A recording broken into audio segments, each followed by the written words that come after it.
അപ്പൊ കഴിഞ്ഞ ക്ലാസ്സില് നമ്മള് സംസാരിച്ച പ്രധാന വിഷയം നമുക്ക് ഇപ്പോഴത്തെ ഒരു ആഹാര രീതി എങ്ങനെ വന്നു എന്നുള്ളതാണ്. ഇപ്പോഴത്തെ ഒരു ആഹാര രീതി നമുക്ക് എങ്ങനെ വന്നു, അത് നമ്മൾ ആരും അത് ശരിയോ തെറ്റോ എന്ന് പഠിച്ചിട്ടൊന്നുമില്ല. പഠിച്ചിട്ടല്ല അങ്ങനെ ഒരു രീതി വന്ന് കാലങ്ങളായിട്ട് ശീലിച്ചു പോകുന്ന ഒരു രീതിയാണ്.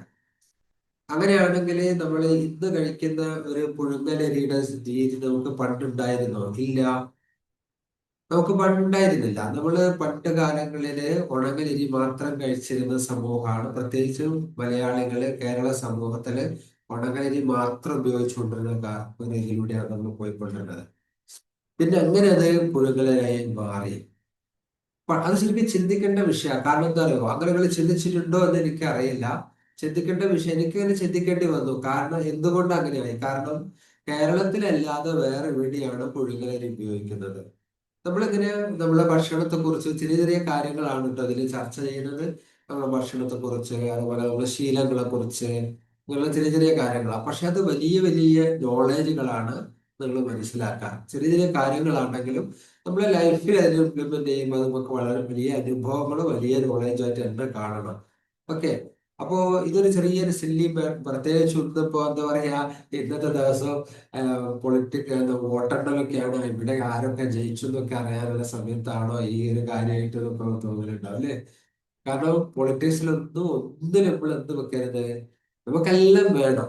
ഞാൻ പറയാ പലപ്പോഴും എന്താ അറിയോ, നമ്മൾ മനുഷ്യന് ജാതി മത രാഷ്ട്രീയ ഭേദമന്യേ ഉള്ള ഒരു ചിന്താഗതി ഉണ്ടാവണം എന്നാണ് ഞാൻ പറയാം.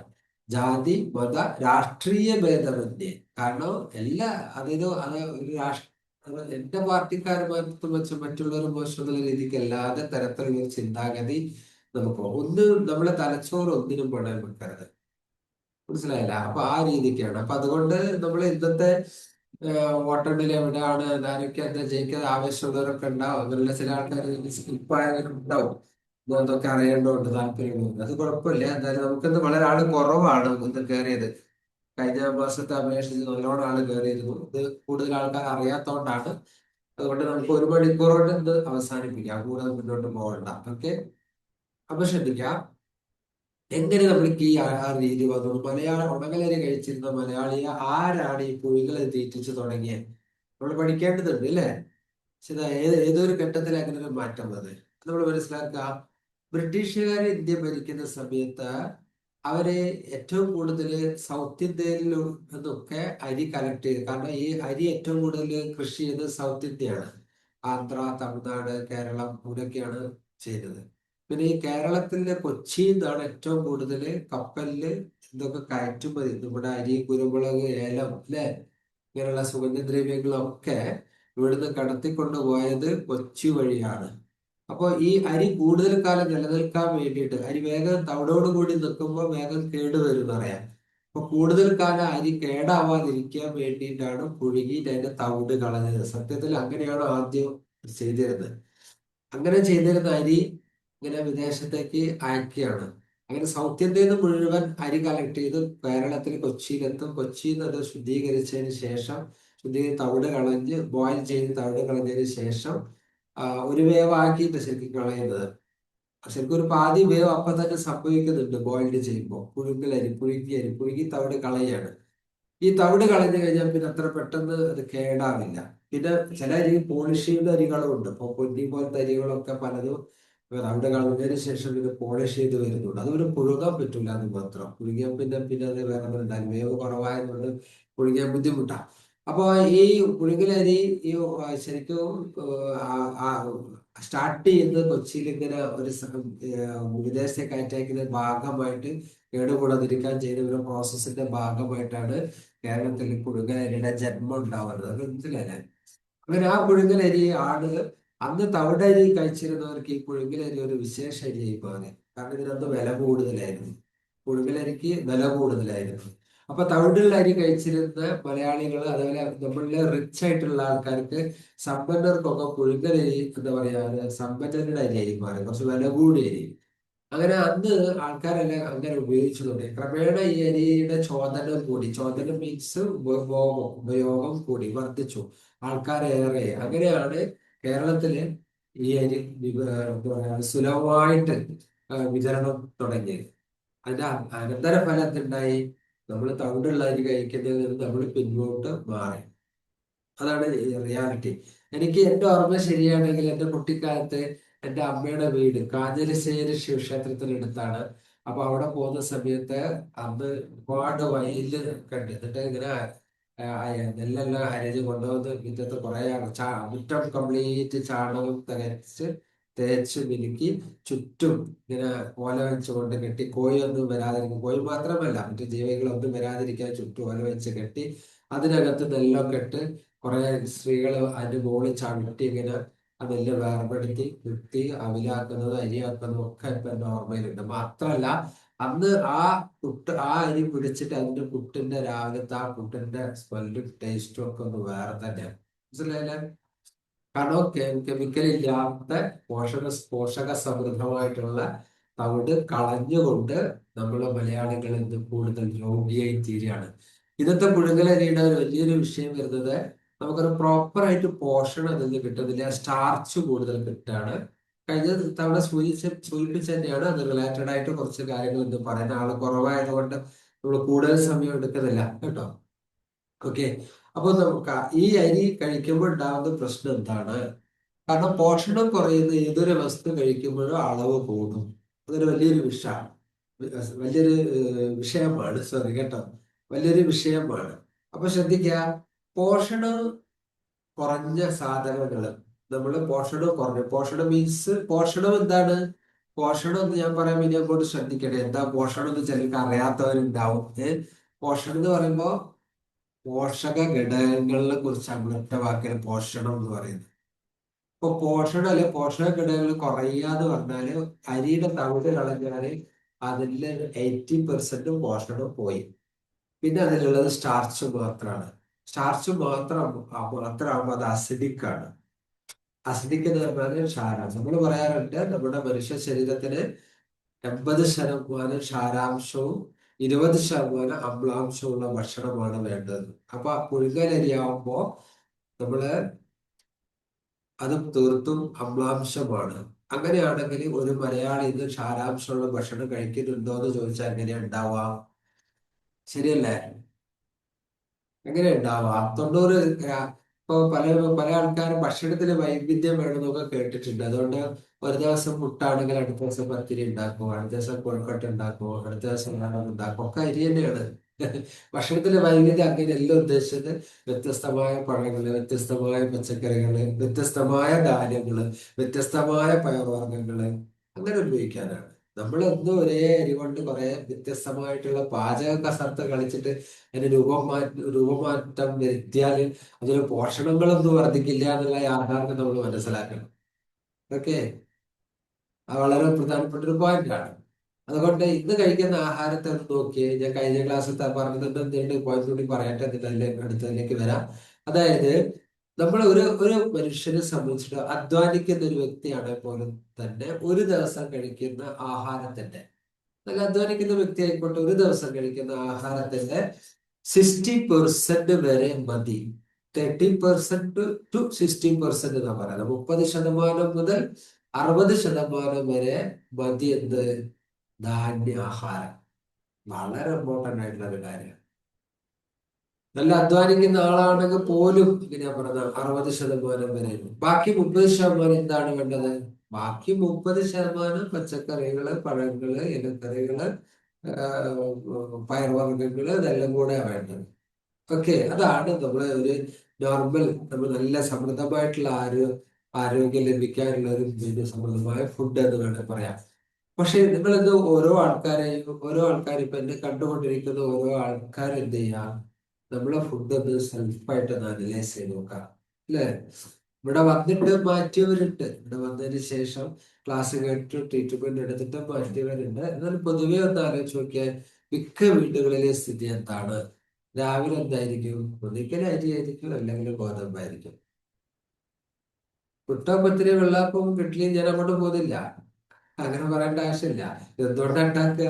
ഒന്നിക്കൽ അരി ആയിരിക്കും, അല്ലെങ്കിൽ ഗോതമ്പായിരിക്കും. അപ്പൊ ഇത് രണ്ടും ധാന്യമാണ്, സ്റ്റാർച്ച് കൂടുതലാണ്. ഇപ്പൊ ഞാൻ എപ്പോഴും നേരത്തെ പറഞ്ഞു എത്ര സ്റ്റാർച്ച് വേണ്ട? 60% ഒരു ദിവസം കഴിക്കുന്ന ഭക്ഷണത്തിന്റെ 60% സ്റ്റാർച്ച് വേണ്ടു എന്ന് പറഞ്ഞിട്ടുണ്ട്. അല്ലേ? അപ്പോ രാവിലെ ഇങ്ങനെയാണെങ്കിൽ പുട്ടും പത്തിരി അല്ലെ, കോൽക്കട്ട, ചപ്പാത്തി, എന്താ പറയാ, ഇഡ്ഡലി, ദോശ, അങ്ങനെ കുറെ വിഭവങ്ങൾ പോവാം. ഇത് എന്തുകൊണ്ടാണ് ഉണ്ടാക്കുക? ഒന്നിക്കൽ അരി കൊണ്ട് ഉണ്ടാക്കുക, അല്ലെങ്കിൽ ഗോതമ്പ് കൊണ്ട് ഉണ്ടാക്കുക. ഓക്കെ. ഇപ്പൊ രാവിലത്തെ ഭക്ഷണം കഴിഞ്ഞാൽ പിന്നെ പിന്നീടുള്ള ഭക്ഷണം ഉച്ചയ്ക്കാണെന്ന് വിചാരിക്കുക. ഇത് വിചാരിക്കാൻ പറ്റുമോ? അല്ലെ, ചില ആൾക്കാരുടെ ഇടപെട്ട് 11 മണിക്ക് കഴിക്കുന്നവരുണ്ട് അല്ലെ. ചായയും അതിന്റെ കൂടെ എന്തെങ്കിലും സ്നാക്സ് ഒക്കെ കഴിക്കും. ചിലര് വേണമെങ്കിൽ രാവിലത്തെ ഇത് തന്നെ വീണ്ടും കഴിക്കുന്നവരുണ്ട്. അപ്പോ ശരിക്കും അതൊന്നും നമ്മളെ സിസ്റ്റത്തിന് യോജിക്കുന്നതല്ലാന്ന് മുമ്പേ പറയാറുണ്ട്. രാവിലത്തെ ഭക്ഷണം കഴിഞ്ഞാൽ പിന്നെ ഉച്ചക്കത്തെ ഭക്ഷണം, ഒരു ദിവസം 3 നേരം ഭക്ഷണം, ബ്രേക്ക്ഫാസ്റ്റ്, ലഞ്ച്, ഡിന്നർ. അപ്പോ ബ്രേക്ക്ഫാസ്റ്റ് കഴിഞ്ഞാൽ പിന്നെ നിങ്ങൾ കഴിക്കേണ്ടത് ലഞ്ചാണ്. അതിനിടയിൽ വെള്ളമൊക്കെ ധാരാളം കുടിക്കാം. ഓക്കെ. വല്ലാതെ വിശക്കുന്നവരുണ്ടെങ്കിൽ വെജിറ്റബിളെ കഴിക്കാവോ, അല്ലെങ്കിൽ അതിന് ജ്യൂസ് കുടിക്കാവോ. കാരണം അതിനിടയ്ക്ക് വിശക്കുന്നുണ്ടെങ്കിൽ അത് വിശപ്പല്ല, ഒന്നുകിൽ അസിഡിറ്റി ആയിരിക്കും, അല്ലെങ്കിൽ പോഷണം കുറവായിരിക്കും. ഈ രണ്ടാലൊന്നായിരിക്കും. അവിടെ ബാലൻസ് ചെയ്യാൻ നല്ലത് കക്കരി ജ്യൂസ്, ക്യാരറ്റ് ജ്യൂസ്, അങ്ങനെ വെജിറ്റബിൾ ജ്യൂസ്, അല്ലെങ്കിൽ സാലഡ്, അങ്ങനെ എന്താണ് കഴിച്ചാൽ മതി. ഇടയ്ക്ക് എന്തെങ്കിലും പ്രയാസമുള്ളവർ. അല്ലാത്തവര് രാവിലെ കഴിഞ്ഞ് ഉച്ചയ്ക്ക് ഉണങ്ങലരി ചോറ് കഴിക്കുന്നു അല്ലെ. ഉണങ്ങലരി അല്ല, നോർമലി നോർമലി എന്താ കഴിക്കാം, പുഴുങ്ങലരി ചോറ് കഴിക്കുന്നു അല്ലെ. ഇങ്ങനെയാണ്. പിന്നെ ചില ആൾക്കാർ വൈകുന്നേരം ഒരു കാലി ചായ ഉണ്ട്, അതിന്റെ കൂടെ എണ്ണക്കടികൾ കഴിക്കുന്നവരുണ്ട്, എണ്ണ ഇല്ലാത്ത കടികൾ കഴിക്കുന്നവരുണ്ട് അല്ലെ. ഇനി അത് കഴിഞ്ഞ് രാത്രി, രാത്രി ചില ആൾക്കാർ കുറെ വൈകിട്ട് 10 മണിക്കൊക്കെ ഭക്ഷണം കഴിക്കുന്നത്. 10 മണിക്കൊന്നും ഭക്ഷണം കഴിക്കാൻ പറ്റില്ല, നമ്മൾ നേരത്തെ പറഞ്ഞിട്ടുണ്ട്. അതിന്റെ ഒരു പ്രശ്നം അല്ലെ. എന്താണ്, ദഹനം കമ്മിയാവും. 8 മണിയുടെ മുന്നേ കഴിക്കണം. ഭക്ഷണം കഴിച്ച് 2 മണിക്കൂർ ഗ്യാപ്പ് വേണം, ശേഷം ഉറങ്ങാവൂ എന്നുള്ള കാര്യം നമ്മൾ പറയാറുണ്ട്. അപ്പൊ ശ്രദ്ധിക്കാം, ഇവിടെ വൈകിട്ട് ഇപ്പൊ ചപ്പാത്തി, അധികം ആൾക്കാരും റൈസ് കഴിക്കാത്ത ആൾക്കാർ ചപ്പാത്തി ആക്കിയിട്ടുണ്ടാവും. എന്നാലും നോക്കിയാൽ ഈ 3 നേരം കഴിക്കുന്നത് ധാന്യം മാത്രമല്ല. എത്ര പെർസെന്റ് ആയി? എല്ലാവരും ഒന്ന് കാൽക്കുലേറ്റ് ചെയ്ത് നോക്കിയാൽ. ഈ ഇതിന്റെ അകത്ത് പിന്നെ ടൈപ്പ് ചെയ്ത് പറയാൻ പറ്റാത്ത ചാറ്റിലേക്ക്, ചാറ്റിന്റെ ഇവിടെ ചാറ്റ് എന്ന് പറഞ്ഞൊരു ഇത് കാണാൻ താഴെ. ആ ചാറ്റിന്റെ മുകളിൽ പോയിട്ട് ഒന്ന് പ്രസ് ചെയ്ത് കഴിഞ്ഞാല് സൈഡില് എന്ത് വരും, നമ്മളെ അങ്ങനെ ടൈപ്പ് ചെയ്യാനുള്ളത് വരും. അതിന്റെ അകത്ത് ടൈപ്പ് ചെയ്ത് എല്ലാവരും ഒന്ന് ശീലിക്കണം, പഠിക്കുന്നത് നല്ലതാണ്. അതിൽ പോയിട്ട് എത്ര പെർസെന്റ് ഉണ്ടെന്ന് ചാറ്റ് ചെയ്യാൻ അറിയാവുന്നവര് ടൈപ്പ് ചെയ്തിടാം. എത്ര പെർസെന്റ് ഉണ്ടാവും അല്ലെ, ഒരു ദിവസം എത്ര പെർസെന്റ് വരും?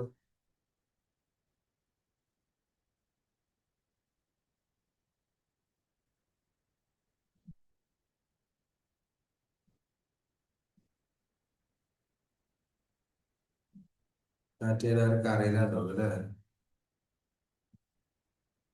സുഭാഷ് ജി, എത്ര പെർസെന്റ് വരിക ഇന്നത്തെ ഒരു ഭക്ഷണ രീതി അനുസരിച്ച്? ധാന്യ ഭക്ഷണം എത്ര ശതമാനം വരും?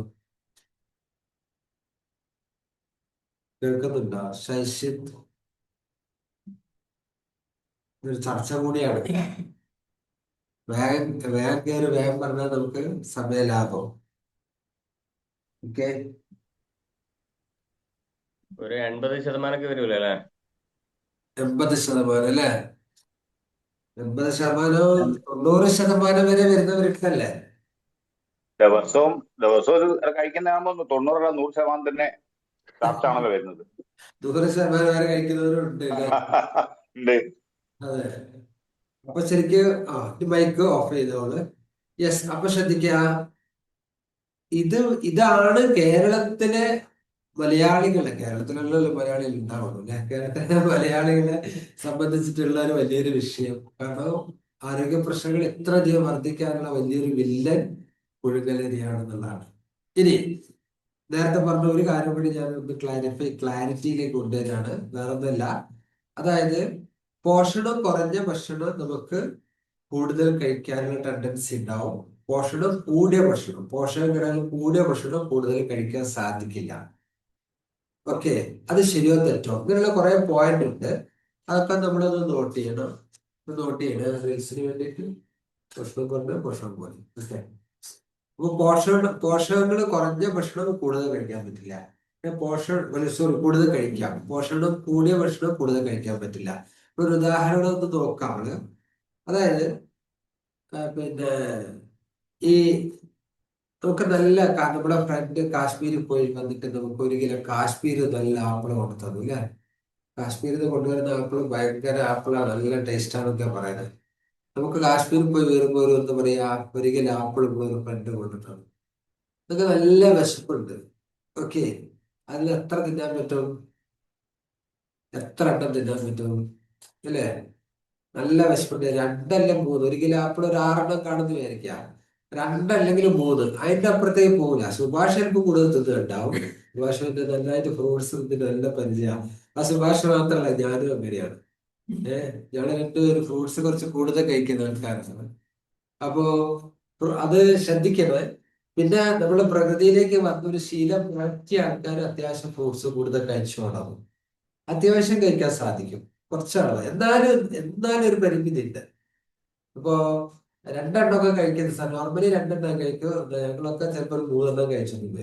അതിന്റെ അപ്പുറത്തേക്കൊന്നും പോകാനാ. 1 കിലോ ആപ്പിൾ ഒരു നേരം കഴിക്കാന് ഏത് പ്രകൃതിക്കാരനും കഴിയില്ല. 1 കിലോ ആപ്പിൾ ഒരു നേരം കഴിക്കാൻ. അപ്പോ ശരിക്കും മാക്സിമം ഇപ്പോ ഒരു നമ്മള് 3 എണ്ണം കൂട്ടാം. 3 എണ്ണം കഴിച്ചാൽ തന്നെ അത് എത്ര ഗ്രാമായി? 6 ആപ്പിള് 1 കിലോ ആണെങ്കിൽ 3 ആപ്പിള് കണക്കിന്റെ ഗ്ലാസ് ആട്ടോ. 6 ആപ്പിള് 1 കിലോ ആണെങ്കിൽ 3 ആപ്പിള് അരക്കിലോ അല്ലെ? അരക്കിലോളും നമുക്ക് കഴിക്കാൻ സാധിക്കുന്നുള്ളൂ. ഓക്കെ, അരക്കിലോ സാധിക്കുന്നുള്ളൂ. അതേസമയം തൊട്ടടുത്ത് കല്യാണ വീട്ടിൽ പോയിട്ട് ബിരിയാണി കഴിക്കുകയാണെങ്കിൽ എത്ര കഴിക്കും? അരക്കിലോ അളവേ കഴിക്കുള്ളൂ. അരക്കിലോ അളവാണ് ഒരു ബിരിയാണി തന്നെ 1 കിലോന്റെ അടുത്ത് ഉണ്ടാവും അല്ലെ? പിന്നെ ചിലപ്പോ അഡീഷണൽ വാങ്ങുന്നവരുണ്ട് അല്ലെ? ഇനിയിപ്പൊ അത് കഴിഞ്ഞിട്ട് അവിടുത്തെ കല്യാണ സദ്യ ആയാലും പോലും അങ്ങനെയാണ്, അതും അളവ് കൂടുതലാണ് കഴിക്കുന്നത്. കാരണം ഇതിലൊക്കെ എന്താണ്? പോഷണം കുറവാണ്. ഓക്കെ, അതുകൊണ്ട് തന്നെയാണ് ചില ആൾക്കാർ പറയും, ഇവിടുന്ന് പല ആൾക്കാരും പറയുന്ന ഒരു കാര്യമുണ്ട്. സാറേ, പിന്നെ ഞാൻ ഇവിടുന്ന് അരി വാങ്ങിക്കുന്നേ, അങ്ങനെ ഒന്നെങ്കിൽ തവിടുള്ള അരി നല്ലതെന്നൊക്കെ പറഞ്ഞ് വാങ്ങിക്കുന്നതാണ്.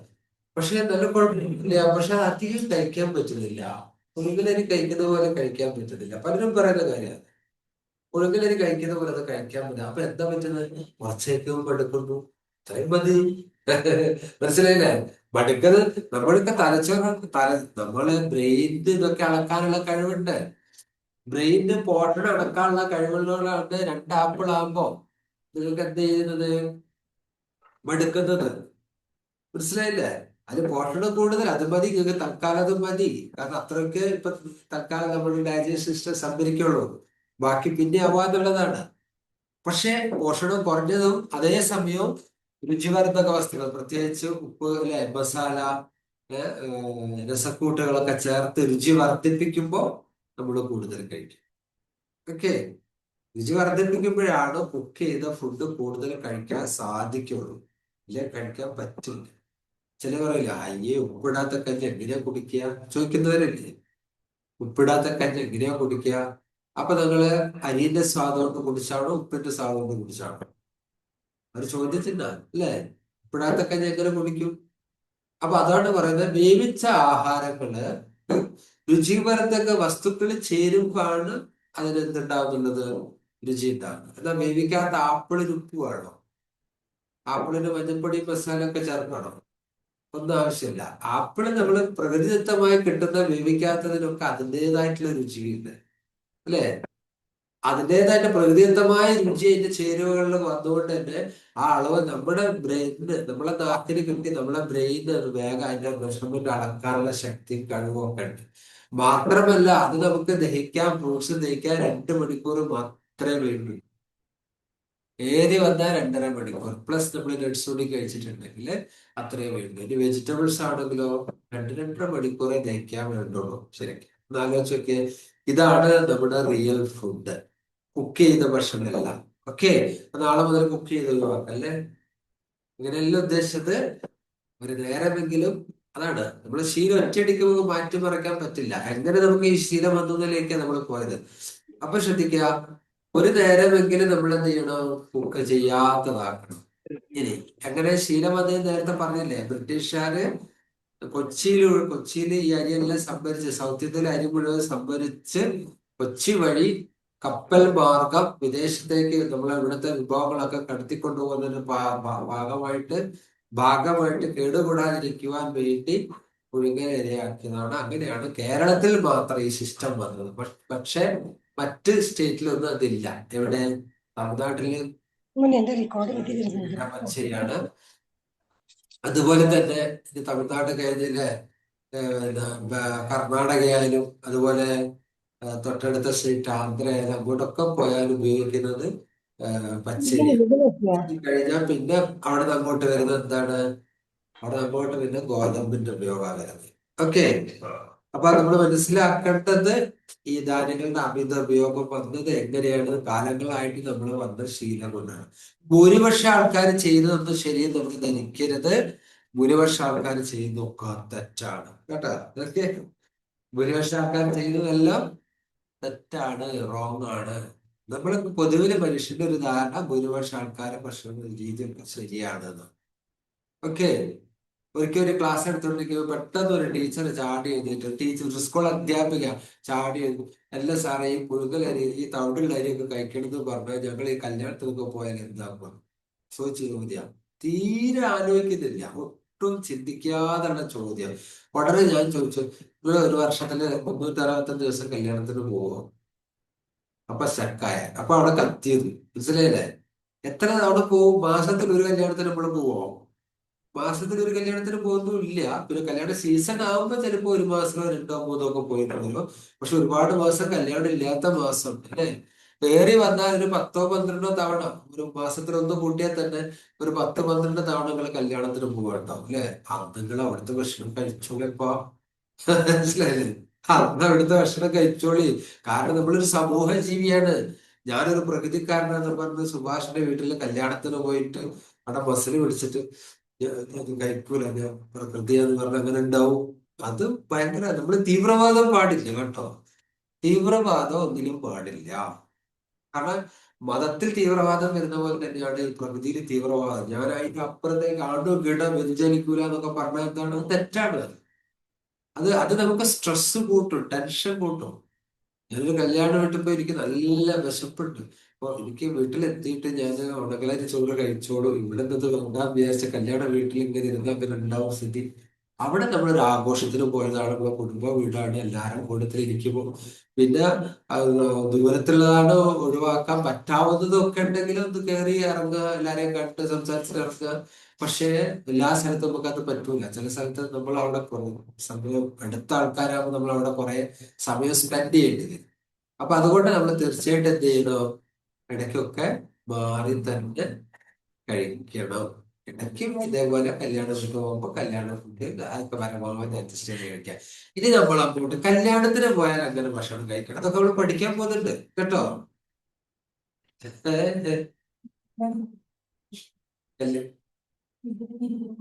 ബിരിയാണി കുറുമക്കറി കഴിക്കാം. ശരി, അപ്പൊ ശരിക്കും ശ്രദ്ധിക്കേ. ഇത് ഇവിടെ ഓഫ്ലൈനിൽ കുറച്ച് ആൾക്കാർ, 2 ആൾക്കാർ ഇരിക്കുന്നുണ്ട്. അവര് ചോദ്യം ചോദിക്കുമ്പോൾ അവരോട് സംസാരിച്ചു.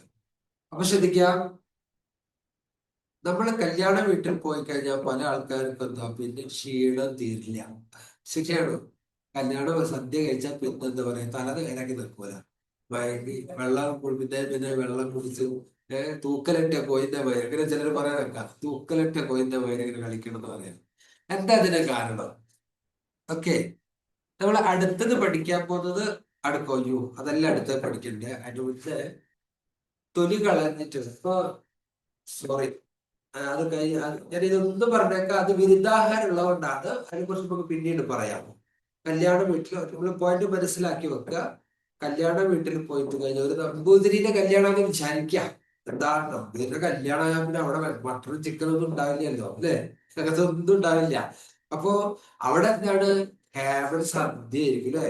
അതില് പപ്പടം പച്ചടി എല്ലാ വിഭവങ്ങളും ഉണ്ടാവും. ഇതെല്ലാം കഴിച്ചാൽ പിന്നെ ഒരു സൈഡായി അല്ലെ, ഒന്നിന് വയ്യാണ്ടായി, ആകെ പ്രയാസായി. അതെന്താ കാരണം? ബിരുദാഹാരാണ്. അതിലേക്ക് നമുക്ക് പിന്നെ എല്ലാവരും നോട്ട് ചെയ്ത് വെച്ചോ, ഡയറിയുള്ളവരൊക്കെ നോട്ട് ചെയ്ത് വെച്ചോ. ബിരുദാഹാരാണ് അതിന് കാരണം. നമുക്ക് അതിലേക്ക് പിന്നെ പോവാൻ, ഞാൻ നേരത്തെ ഈ തമിഴ് കളഞ്ഞ ഇതിനോട് റിലേറ്റഡ് ആയിട്ട് ഇനി പറയാനുണ്ട്, അതൊന്നും പറയണ്ടേ. ഓക്കെ, പ്രകൃതി, നമ്മുടെ പ്രകൃതി മാതാവിന്റെ സൃഷ്ടി എല്ലാം അത്ഭുതകരമാണ്. നമ്മളെപ്പോലെ തന്നെ അത്ഭുതകരമാണ് നമുക്ക് വേണ്ടി പാചകം ചെയ്ത് തന്നിരിക്കുന്ന ആഹാര വിഹാരാദികളൊക്കെ തന്നെ. അപ്പൊ പ്രകൃതിക്ക് ഒരിക്കലും തെറ്റുപറ്റില്ല. അപ്പോ അരിയുടെ തവിടിലാണ് ഏറ്റവും കൂടുതൽ പോഷണമുള്ളത്. അതുകൊണ്ട് തവിട് കളയാതെ കഴിക്കാൻ ശ്രമിക്കണം. തവിട് കളഞ്ഞാൽ നമുക്ക് ആരോഗ്യ പ്രശ്നങ്ങൾ ഉണ്ടാവും. അതുകൊണ്ട് നല്ല ആരോഗ്യത്തിന് പുഴുങ്ങലരി കഴിക്കരുത് എന്ന് പ്രത്യേകം അറിയിക്കണം. എന്നെ കേട്ടുകൊണ്ടിരിക്കുന്നവരൊക്കെ പതുക്കെ പതുക്കെ ഒറ്റയടിക്ക് അല്ലെങ്കിൽ സാവധാനം ഈ പുഴുങ്ങലരിയിൽ നിന്ന് മാറി പച്ചരി, ഉണങ്ങലരി എന്ന സിസ്റ്റത്തിലേക്ക് വരാൻ ശ്രമിക്കുക. അതിന്റെ ഗുണങ്ങൾ 100% ലഭിക്കുന്നതാണ്. ഒറ്റ ആഴ്ച മാറി കഴിക്കുമ്പോൾ ഇതിന്റെ ആ വ്യത്യാസങ്ങൾക്ക് ഫീൽ ചെയ്യും, ഉറപ്പാണ്. ഓക്കെ. ഇനി ഇതേപോലെ ചെയ്യുന്ന ഈ പ്രകൃതി തന്നെ, നമ്മളെ പ്രകൃതി മാതാവ് ഇത്രയധികം വിഭവങ്ങൾ തന്നിട്ട് അതിന്റെ കൂടെ നമ്മൾ സർക്കസ് കളിക്കുക അല്ലെ. ആ തവിടുള്ള അരിനെ വെറുതെ പുഴുങ്ങി വേവിച്ച് തവിട് കളഞ്ഞ് ഭംഗിയാക്കി കഴിക്കുമ്പോൾ പോഷണം ഇല്ലാതെ പോവാണ്. ഇതേപോലെ മറ്റൊരു കാര്യം ചെയ്യുന്നതാണ്, പ്രകൃതി പാചകം ചെയ്യുന്നതാണ് പയർവർഗ്ഗങ്ങള്, ധാന്യങ്ങള്. ഓക്കെ. നമ്മൾ ഭക്ഷണം സംസ്കരിക്കുന്നതിനെ കുറിച്ചും ഇതിനൊരു ഭക്ഷണ രീതി എങ്ങനെയായി എന്നുള്ളതിനെ കുറിച്ചും പറഞ്ഞു വരുന്നതാണ്. ഓക്കെ. ഇനി രണ്ടാമത്തെ പയർവർഗ്ഗങ്ങളിലേക്ക് ഒന്ന് കിടക്കാം. എന്താ ഈ പയർവർഗ്ഗങ്ങളുടെ സ്ഥിതി അല്ലെ? പയർവർഗ്ഗങ്ങൾ അറിയാം, നമുക്കറിയാം. ഒരു പടി ചെറുപയർ ഞാൻ എന്റെ പോക്കറ്റിൽ ഇട്ടിട്ട് ഒരു 6 മാസം കൊണ്ടു നടന്നാൽ അവിടെ ഇരിക്കും. 6 മാസം കഴിഞ്ഞ് ഞാൻ എന്റെ പോക്കറ്റ് ആ ചെറുപയർ പണി എടുത്ത് ചെടിച്ചട്ടിയിലേക്ക് ഇടാം. എന്ത് സംഭവിക്കും? അത് മുളച്ച് വന്ന് അല്ലെ കുറെ ഇലകളായി. അതേസമയം 6 മാസം മുന്നേ ഇട്ടിരുന്നെങ്കിൽ ചെറുപയറേ തന്നെ അതിന്റെ മുകളിൽ പറക്കായിരുന്നു, അത്രയും വലുതായിട്ടുണ്ടാവും. എന്റെ പോക്കറ്റിൽ കിടന്നിട്ട് ഒന്നും ഉണ്ടായില്ല. അപ്പോ ആ കവറിനുള്ളിൽ ആ ചെറുപയർ മടിയിനുള്ളിൽ ലക്ഷക്കണക്കിന് ചെറുപയറാവാനുള്ള പവറാണ് ആര് കൊടുത്തിരിക്കുന്നത്? നമ്മുടെ പ്രകൃതി മാതാവ്, യൂണിവേഴ്സൽ പവർ കൊടുത്തിരിക്കുന്നത്. നല്ല അത്ഭുതങ്ങളാണ്. എല്ലാ കാര്യങ്ങളും അത്ഭുതങ്ങളാണ്. ആ അത്ഭുതങ്ങളിലേക്കൊന്നും നമ്മുടെ മനസ്സൊന്നും പോകുന്നില്ല അല്ലെ. നമ്മുടെ മനസ്സ് ഫുൾ ടൈം പുറത്താണ് അല്ലെ. അവിടെ ആര് ജയിച്ചു, ഇവിടെ ആര് ജയിച്ചു, ഇനി ആരാ ഭരിക്കുന്നത്, അങ്ങനെയുള്ള ഓരോ കാര്യങ്ങളിലാണ്. ഇങ്ങനെയുള്ള ചെറിയ ചെറിയ കാര്യങ്ങളിലേക്ക് മനസ്സ് കുറച്ചൊക്കെ പോകേണ്ടതുണ്ട്. അത് ഞാൻ ഓർമ്മപ്പെടുത്തലാവട്ടെ അവിടെ. അപ്പൊ ശ്രദ്ധിക്കുക, ആ ചെറുപയർ പണി ഒന്ന് ഞാനത് എന്റെ പോക്കലിരിക്കുന്ന ചെറുപയർ പണി ഞാന് ചട്ടിയിൽ ഇടുന്നതിന് മുന്നേ വരെ ഒന്ന് പൊട്ടിച്ച് നോക്കി വീണ്ടും അവിടെ കൂട്ടിച്ചേർത്ത് ചട്ടിയിലിട്ടാൽ മുളയ്ക്കുക. എന്തുകൊണ്ട് മുളയ്ക്കില്ല? അത് ഡെഡായി, അതിന് ജീവൻ പോയി.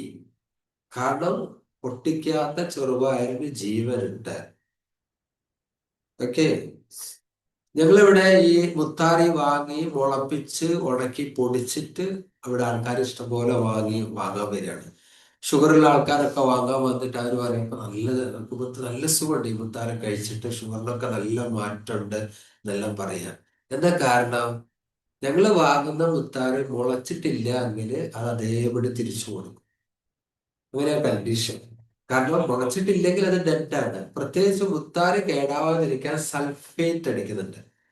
സൾഫർ പുകയടിക്കുന്നത് ഒരു സ്വഭാവമുണ്ട്. 2 കാര്യങ്ങൾ ചെയ്യുന്നുണ്ട്. അതുകൊണ്ട് തന്നെ പലർക്കും അറിയാം മുത്താറ് കഴുകിയാൽ ഭയങ്കര കറുപ്പുണ്ട്. അത് വൃത്തിയാക്കാത്തവരുടെ ഭാഗമായിട്ടുള്ളതാണ്. എന്നാൽ ഈ കെമിക്കൽ അടിക്കുന്നതുകൊണ്ട് ഡെഡായി പോകും. നമുക്കിവിടെ അനുഭവമുണ്ട്. മുമ്പ് ഒരു കടല കൊണ്ടുവന്നിട്ട് എന്തായില്ല, അത് പറയാൻ മറന്നുപോയി. പിന്നെ അതിനുശേഷം സ്ഥിരമായിട്ട് വാങ്ങുന്നിടത്ത് പറയും ഞങ്ങള്, അങ്ങനെ മുളച്ചിട്ടില്ലേ തിരിച്ചു. കടല മുളയ്ക്കുന്നേ ഇല്ല. 2 വെള്ളത്തിലിട്ട് ഊറ്റി വെച്ചിട്ട് മുളയ്ക്കുന്നില്ല. അതൊരു ചീത്ത സ്മെല്ല് വരികയാണ്. കാരണം എന്താണ്? ഈ കടല ഡെഡാണ്. ഇപ്പൊ കടലയ്ക്ക് ജീവനുള്ള കടലയിൽ നിന്നാവോ, ജീവനുള്ള ചെറുപയറിൽ നിന്നാവോ? നമുക്ക് കുറച്ച് കൺഫ്യൂഷൻ ആയില്ലേ. പ്രകൃതിക്ക് ഇത്രയധികം നിയമമുണ്ടോ? ജീവനുള്ള പമ്പാരെ തിന്നാവോ, ജീവനുള്ള ഇതിലെ തിന്നാവോ, ജീവനില്ലാത്ത തിന്നാലോ? ജീവനില്ലാതിരിക്കാൻ അതിനെന്ത് ചേർത്തിട്ടുണ്ട്? കെമിക്കൽ ചേർത്തിട്ടുണ്ട്. ആ കെമിക്കൽ നമുക്ക് കൂടുതൽ അപകടകരമാവും. മനസ്സിലായില്ലേ? പല ആൾക്കാർ ശ്രദ്ധിക്കാതെ പോകുന്ന കാര്യമാണ്. നിങ്ങൾ ചെറുപയർ വാങ്ങുന്നു, ചെറുപയർ ജസ്റ്റ് വെള്ളത്തിൽ 4-5 മണിക്കൂർ ഊറ്റി വെച്ചാൽ പിറ്റേ ദിവസത്തേക്ക് മുള പൊട്ടും. നിങ്ങൾ ആ ചെറുപയർ മുള പൊട്ടിയിട്ടില്ലേ, അത് ഡെഡാണ്. ഡെഡാണെന്ന് മാത്രമല്ല, ആ ചെറുപയർ കെമിക്കലിന്റെ ആധിക്യം കൂടുതലായിരിക്കും. അത് കഴിച്ചാൽ നമുക്ക് വലിയ വലിയ രോഗങ്ങൾ ഉണ്ടാവാനുള്ള സാധ്യത കൂടാ. ഇതൊന്നും നമ്മൾ ശ്രദ്ധിക്കാതെ പോകുന്ന കാര്യങ്ങളാണ്. നമുക്ക് ചെറുപയർ കഴിക്കാം, മമ്പയർ കഴിക്കാം, കടല കഴിക്കാം, എല്ലാം കഴിക്കാം, പാറകളൊക്കെ കഴിക്കാം. പക്ഷെ ജീവനുള്ളതേ കഴിക്കാവൂ. അങ്ങനെയാണെങ്കിൽ പരിപ്പിന് ജീവനുണ്ടാ? അതൊരു ചോദ്യത്തിനുണ്ട് അല്ലേ. നമ്മള് ചെറുപയർ കുത്തി പരിപ്പാക്കി, തുവര കുത്തി പരിപ്പാക്കി അല്ലെ, എന്താ പറയാ, കടല കുത്തി പരിപ്പാക്കി, അങ്ങനെ കിട്ടുന്ന പാർമകളൊക്കെ കുത്തി പരിപ്പാക്കി അതിന്റെ പോഷണം പുറം ചട്ട അൽക്കലൈൻ കണ്ടന്റ് ആണ്, പോഷക സമൃദ്ധമാണ് അതിന്റെ തൊലി. അത് കളഞ്ഞിട്ട് അതിൻ്റെ ഉള്ളിലെ പരിപ്പെടുത്ത് കഴിച്ചിട്ട് നമ്മളെ വയറിന്റെ പരിപ്പ് പോക്കുകയാണ് ചെയ്യുന്നത്. അതല്ലേ യാഥാർത്ഥ്യം. ഇതെല്ലാം കഴിച്ചിട്ട് നമ്മളെ വയറിന്റെ പരിപ്പ്, ഒരു വയറും കൊണ്ടുള്ള കളിയാ. അയ്യോ ഗ്യാസ്. അപ്പൊ ആ പരിപ്പ് കഴിച്ചാലും തുടങ്ങിക്കുന്ന പറയാം. കുറ്റാരത പരിപ്പിനായി. നമ്മൾ നല്ല ആൾക്കാരാണ്. ഓ, നമ്മള് നല്ല എന്താ പറയാ, ഒരു കുഴപ്പമില്ല, നമുക്ക് കുറ്റം പരിപ്പില്ല. ഈ തരത്തിലാണ് നമ്മളെ സ്ഥിതി. ഇതും ഒരു വലിയ പ്രശ്നമാണ്. ഭക്ഷ്യ ഭക്ഷണ വസ്തുക്കള്, പ്രകൃതി തന്ന ഭക്ഷ്യവസ്തുക്കള് പലതരത്തിലുമുള്ള അനാവശ്യ സംസ്കരണം നടത്തുന്നുണ്ട്. അതിലൊന്നാണ് തവിട് കളയുന്നത്, തൊലി കളയുന്നതും ഒക്കെ. അതുകൊണ്ട് തവിട് കളഞ്ഞതും തൊലി കളഞ്ഞതുമായിട്ടുള്ള ഭക്ഷണ പദാർത്ഥങ്ങളെ നമ്മൾ ഉപയോഗിക്കുമ്പോൾ നമ്മൾ നേരത്തെ പറഞ്ഞ ആൽക്കലൈൻ അസിഡിക് റേഷ്യോ കറക്റ്റ് ആവില്ല. മനസ്സിലായില്ലേ? മണ്ണിന്റെ ആരോഗ്യം മണ്ണിന്റെ pH വാല്യൂ പോലെ തന്നെ നമ്മുടെ ആരോഗ്യം നമ്മുടെ pH കറക്റ്റ് ചെയ്യണം. നമ്മുടെ ബ്ലഡിന്റെ pH വരുന്നത് 80% ആൽക്കലൈനും 20% അസിഡിക്കുമാണ്. അപ്പൊ ആ തരത്തിലുള്ള ഫുഡാണ് നമ്മൾ കഴിക്കേണ്ടത്. പക്ഷെ ഇന്ന് മനുഷ്യൻ എന്തോ നേരത്തെ പറഞ്ഞു അല്ലെ, ആ തരത്തിലുള്ള ഫുഡാണ് കഴിക്കേണ്ടത്. അപ്പൊ നേരത്തെ പറഞ്ഞ കണക്കനുസരിച്ച് 90% പുഴുങ്ങലരി കഴിക്കുന്ന ആളെ സംബന്ധിച്ച് നോക്കുമ്പോൾ അദ്ദേഹത്തിന്റെ ഫുഡ് എത്രമാത്രം ദോഷമാണ്. ഇത് മാത്രം മതി ശരീരത്തിന് ക്രമജന്യമായ പ്രശ്നങ്ങൾ ഉണ്ടാവാൻ. അത് കഫപ്രകൃതക്കാർക്ക്. ഈ പിത്തപ്രകൃതക്കാർക്കാണെങ്കിലോ പിത്താശയും പിത്തരസവും കൂടാനും ശരീരം വർദ്ധിക്കാനും അല്ലേ? ചില ആൾക്കാർക്ക് അറിയാം, ചില ആൾക്കാർക്ക് വലിയ കഫ കഫപ്രകൃതിയുള്ള ആൾക്കാർ ചിലർ കൂടുതൽ തടിക്കാത്ത കാണും. ശ്രദ്ധിച്ചിട്ടുണ്ടോ? പിത്തപ്രകൃതിയുള്ള ആൾക്കാർ എന്താ പറയോ, വേഗം മീറ്റർ കാണിക്കുന്നത്, തിണ്ടുമ്പളിക്ക് അവർക്ക് മീറ്റർ കാണിക്കുന്നത് അല്ലേ? വേഗം അവർക്ക് തടിക്കും. അത് അങ്ങനെയുള്ളവർക്ക് വരുന്ന അറിയാം, പിത്തരസം വർദ്ധിക്കുകയും പിത്താശയത്തെ കല്ല് ഇത്തരസുകളൊക്കെ അവർക്ക് ഉണ്ടാവുക. അതേസമയം കഫപ്രകൃതക്കാരനാണെങ്കിൽ ഇത് അധികം കഴിക്കുമ്പോൾ അവരെന്താ ഉണ്ടാവുക? കഫജന്യമായിട്ടുള്ള പ്രശ്നങ്ങളാണ് ഉണ്ടാവുക. അതേപോലെ ഒരു വാദപ്രകൃതക്കാരനാണെങ്കിലോ അതിന് ജോയിന്റ് പെയിന്, ശരീരവേദന, വാദസംബന്ധമായിട്ടുള്ള അസ്വസ്ഥതകളാണ് ഉണ്ടാവുക. അസിഡിക് അവസ്ഥ ഒരു വീട്ടില് എല്ലാരും, അതുകൊണ്ടാണ് ഒരു വീട്ടിൽ പല രോഗങ്ങൾ ഉണ്ടാവുന്നത്. ഒരേ രോഗം ഉണ്ടാകുന്ന വീടും ഉണ്ട് ട്ടോ. പല രോഗങ്ങൾ ഉണ്ടാകുന്നത് എങ്ങനെ വെച്ചാല് കഴിക്കുന്ന ഡിഫറൻറ്റ്, നമ്മൾ ടോക്സിൻ വർദ്ധിക്കുമ്പോൾ രോഗകാരണമാവുന്നതിന്റെ ഭാഗമായിട്ടാണ്. പക്ഷെ അത് വരുന്നത് ഇങ്ങനെയാണ്. അപ്പൊ അതുകൊണ്ട് ശ്രദ്ധിക്കുക. ഇത് വളരെ ഇമ്പോർട്ടൻ്റ് ആണ്. ഇതൊക്കെ നോട്ട് ചെയ്ത് വെക്കണേ, കാരണം ഇതൊക്കെ ഒന്ന് മനസ്സിലാക്കി വെക്കണം. കാരണം നമ്മൾ ഇന്റർ ഹാർമണി കമ്മ്യൂണിറ്റിയിലേക്ക് വന്നു കഴിഞ്ഞാലും ഇവിടെ TTC കഴിഞ്ഞവരെയും അതേപോലെ നന്നായിട്ട് അത്യാവശ്യം സംസാരിക്കാൻ കഴിവുള്ളവരെയൊക്കെ ലീഡറാക്കി മാറ്റാനുള്ള ശ്രമത്തിലേക്കാണ് ഞാൻ പോകുന്നത്. അതുകൊണ്ട് ഞാൻ എൻ്റെ ക്ലാസ് കേട്ട് കഴിഞ്ഞാൽ ഓരോ പോയിന്റ്സും നോട്ട് ചെയ്ത് വെക്കുക, എഴുതി വെക്കുക. അപ്പൊ അത്യാവശ്യം നിങ്ങൾക്ക് നാളെ സംസാരിക്കാനൊക്കെ കഴിയണം. അതിനു വേണ്ടിയിട്ടാണിത്. അപ്പോ അതുകൊണ്ട് ഇനി നമുക്ക് അങ്ങോട്ട് ന്യൂട്രീഷൻ പോലത്തെ ക്ലാസ്സും ചേരുവതിനെ കുറിച്ചും ഒക്കെ സംസാരിക്കാനുള്ളതാണ്. എല്ലാം നോട്ട് ചെയ്ത് വെച്ചാൽ നമുക്കൊരു കൃത്യമായിട്ടുള്ള ഒരു ഐഡിയ കിട്ടും. Okay, next. പ്രകൃതി എത്ര അത്ഭുതകരമാണ്. നമുക്ക് എന്തെല്ലാം വിഭവങ്ങളാണ് തന്നിരിക്കുന്നത് അല്ലെ? ഈ നമുക്ക് തന്നിരിക്കുന്ന വിഭവങ്ങളൊക്കെ തന്നെ നമ്മള് ഇന്ന് എന്റെ സംസാരം നമുക്ക് തന്നിരിക്കുന്ന വിഭവങ്ങളൊക്കെ നമ്മൾ കേടുവരുത്തി കഴിക്കുന്നതിനെ കുറിച്ചാണ്. മനസ്സിലായില്ലേ? നമുക്ക് തന്നിരിക്കുന്ന ഒരുപാട് വിഭവങ്ങൾ തന്നിട്ടുണ്ട്. ഈ വിഭവങ്ങളെ നമ്മൾ കേടുവരുത്തി കഴിക്കുന്നതിനെ കുറിച്ചാണ് ഞാനൊന്ന് പറയാം. ഓക്കെ. അപ്പോ ഒന്നാമത് നമ്മൾ ഏറ്റവും കൂടുതൽ കഴിക്കുന്നത് ധാന്യമാണ്. ആ ധാന്യത്തിന്റെ തന്നെ നമ്മൾ കണ്ടു അല്ലെ? ഇനി മറ്റൊരു കാര്യം കൂടെ ഒന്ന് പറയട്ടെ. പാക്കറ്റ് പൊടികളെ കുറിച്ചും കൂടെ ഒന്ന് പറയാം. നമ്മൾ കേടുവരുത്തുന്നുണ്ട്, ഈ കച്ചവടക്കാരെ കേടുവരുത്തുന്നത്. ഒരിക്കലും ഈ എന്താ പറയാ, ഈ പാക്കറ്റിൽ വരുന്ന ആൾക്കാര് അതിലെ അഴുക്കൊക്കെ പോക്കി ഉണക്കി പൊടിച്ച് നല്ല വൃത്തിയാക്കിയിട്ടാണ് കമ്പനിയുടെ പാക്കറ്റിൽ വരുന്നത് കരുതരുത്. കാരണം കമ്പനി പാക്കറ്റിലൊക്കെ ഒരുപാട് മാലിന്യങ്ങൾ കണ്ടെന്ന് നമ്മള് പലപ്പോഴും വാർത്തയായിട്ട് നമുക്ക് വന്നതാണ്. മാത്രമല്ല പണ്ട് കാലങ്ങളിലൊക്കെ ഈ അരിപ്പൊടി, പുട്ടുപൊടി, പുട്ടുപൊടി, പത്തിരിപ്പൊടി ഒക്കെ പാക്കറ്റിൽ വരുന്ന അല്ലെ? പല കമ്പനിയിലുണ്ട്, എലൈറ്റ്, ഇങ്ങനെ ഒരുപാട് കമ്പനികളുടെ വരുന്നുണ്ട്. പിന്നെ ഈ പാക്കറ്റിലൊക്കെ വരുന്ന പുട്ടുപൊടി പണ്ട് കാലങ്ങളിലൊക്കെ 3 മാസമായിരുന്നു ഇതിന്റെ എന്താ പറയാ കാലാവധി. Expiring date 3 മാസമായിരുന്നു. പക്ഷെ ഇന്ന് പല പാക്കറ്റിൽ അത് 6 മാസമായി മാറി. അതാണ് എങ്ങനെയാ? 3 മാസം ആകുമ്പോൾ കുറച്ച് കെമിക്കൽ വലിയ ചേർക്കും, 6 മാസം ആകുമ്പോഴോ കൂടുതൽ കെമിക്കൽ ചേർക്കും. അത്ര വ്യത്യാസം. അപ്പൊ അതുകൊണ്ട് ദയവായി ചെയ്ത് എന്നെ കണ്ടുകൊണ്ടിരിക്കുന്ന നമ്മുടെ ഈ ഗ്രൂപ്പിലെ ആൾക്കാരൊന്നും ഒരു കാരണവശാലും പാക്കറ്റ് പൊടികൾ ഉപയോഗിക്കാതിരിക്കുക കേട്ടോ. എന്റെ ഒരു സുഹൃത്ത് പറഞ്ഞിട്ട് ഞങ്ങള് അജ്മി പൊടിയാ വാങ്ങുകയാണ്. ഭയങ്കര സോഫ്റ്റ് അതാ പറഞ്ഞത്. സോഫ്റ്റ് മാത്രമല്ല, അങ്ങനെ ഇങ്ങനെ എന്താ പറയാ, പുട്ടുപൊടി കുഴച്ച് വെച്ചാൽ അതിങ്ങനെ ചേർത്ത് ചേർത്ത് വരും. ഒരുപാട് പുട്ട് ചുടാം. സാധാരണ ഒരുപാട് പുട്ട് ചുടാം. ഇപ്പൊ ഹോട്ടലുകാരൊക്കെ ഇതാ വാങ്ങുന്നത്. അപ്പൊ ഇനി ഹോട്ടലിൽ പോയിട്ട് ഭക്ഷണം കഴിക്കാൻ പറ്റും? വലിയ കഷ്ടമാണ് അല്ലേ? നമുക്ക്. അപ്പൊ അതുകൊണ്ട് ശരിക്കും ഇത്തരം കെമിക്കൽ ചേർത്തിട്ടുള്ള പുട്ടുപൊടിയും പത്തിരിപ്പൊടിയും അങ്ങനെയുള്ള പൊടികളൊക്കെ നമുക്ക് വലിയ പ്രശ്നമാണ് ശരിക്കും. അപ്പൊ ഇപ്പൊ കൂടാതെ ഇത് പൊടികൾ മാത്രമല്ല നമുക്ക് കിട്ടാവുന്നത്, അല്ലെ? പുട്ടുപൊടി പത്തിരിപ്പൊടി എന്ന് പറഞ്ഞ പോലെ എനിക്ക് വെള്ളാപ്പ പൊടി എന്ന് പറയാൻ പറ്റൂല, അല്ലെ? കാരണം വെള്ളാപ്പിന് ചുടുന്ന പൊടി കൊണ്ടല്ല, അത് കലക്കിയിട്ടാ. പക്ഷെ ഇന്ന് വെള്ളാപ്പത്തിന്റെ ലിക്വിഡ് എന്താ വരാൻ തുടങ്ങി. അതെ,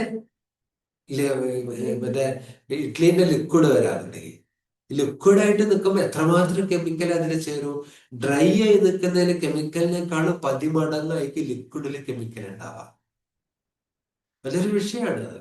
ഓക്കെ, അപ്പൊ അതൊന്ന് ജസ്റ്റ് ഓർമ്മ വന്നാൽ അതുകൂടെ ഒന്ന് പറഞ്ഞ, കൃത്രിമാഹാരങ്ങൾ കൃത്രിമ പാനീയങ്ങൾ പോലെ തന്നെ അപകടകരമാണ്. പിന്നെ കറി പൗഡറുകൾ, അത് അതിനേക്കാളേറെ കറി പൗഡർ. എന്തിനും കുറച്ച് മല്ലിപ്പൊടിയൊക്കെ, മല്ലി നമുക്ക് കണ്ടാൽ മനസ്സിലാവും മല്ലി ഇതാണെന്ന്, അല്ലെ? കൃത്യമായിട്ട് ഇവിടെ ഒരിക്കൽ പത്രത്തിൽ വന്നതാണ്, മല്ലിപ്പൊടിയിൽ ചാണകപ്പൊടി ചേർക്കുന്നത്. ആലോചിച്ചൊക്കെ, കുതിര ചാണകമാണ്, പശുവിന്റെ ചാണകമല്ല. പശുവിന്റെ ചാണകം ചിലർ പറയും കുറച്ചുകൂടി ബെറ്റർ ആണ്. കുതിര ചാണകം ഉണക്കിയിട്ട് അതിന്റെ അകത്ത് ഫ്ലേവർ ചേർത്തിട്ട് മല്ലിപ്പൊടി ആയിട്ട് വരിക. അതിലെ മഞ്ഞപ്പൊടി 100% കെമിക്കല്, അതിലെ മുളക് പൊടി കംപ്ലീറ്റ് കെമിക്കല്. ഇതൊക്കെ നമ്മൾ പാക്കറ്റ് പോയി എല്ലാവരും, മലയാളിയെ സംബന്ധിച്ച് എന്താണ് എളുപ്പം എന്ത് ചെയ്യാൻ വേണ്ടിയിട്ടുള്ള പരിപാടി, ഒക്കെ പാക്കറ്റ് വാങ്ങിയ മടിയന്മാരായ മലയാളികൾക്ക് വേണ്ടി. ഞാൻ വർഷങ്ങൾക്ക് മുമ്പ് ഞാൻ 10 വർഷം മുന്നേ ഒക്കെ എന്തിനു പറയാ, ഞാൻ 10 വർഷം മുന്നേ തന്നെ പല വേദികളിലും ഞാൻ പറഞ്ഞിട്ടുണ്ട്, അധികം താമസിയാതെ പാക്കറ്റിൽ ഊണടക്കം വരുമെന്ന്. വന്നില്ലേ കഴിഞ്ഞ ഓണാനോ അതിന്റെ മുന്നത്തെ ഓണറ്റാൻ പാക്കറ്റിൽ ഊണ് വരെ വരാതെ തുടങ്ങി. അതിന്റെ കാലാവധി എത്രയാണ്? 3 മാസം. ആലോചിച്ചൊക്കെ, അത് ഓണസദ്യ.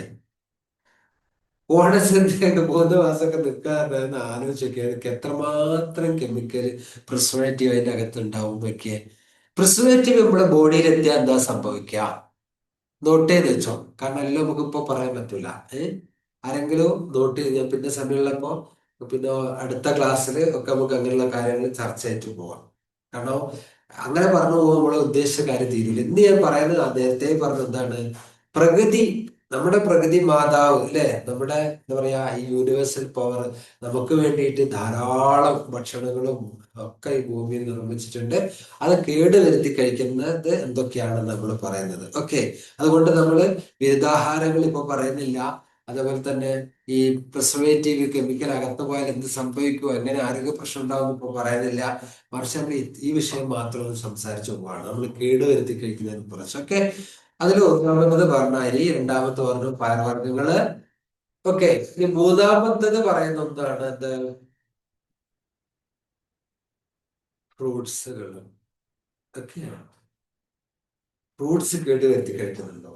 തീർച്ചയായിട്ടും. കാരണം ഈ പഴങ്ങള് പച്ചക്കറികളൊക്കെ വേവിച്ച് കഴിക്കുന്ന പോലെ നമ്മൾ ഫ്രൂട്ട്സും വേവിച്ച് കഴിക്കുക. മനസ്സിലായില്ലേ? ഫ്രൂട്ട്സ് വേവിച്ച് കഴിക്കുക. ഞാൻ ദുബായിൽ എൻ്റെ ഒരു ബോസ് ഉണ്ടായിരുന്നു.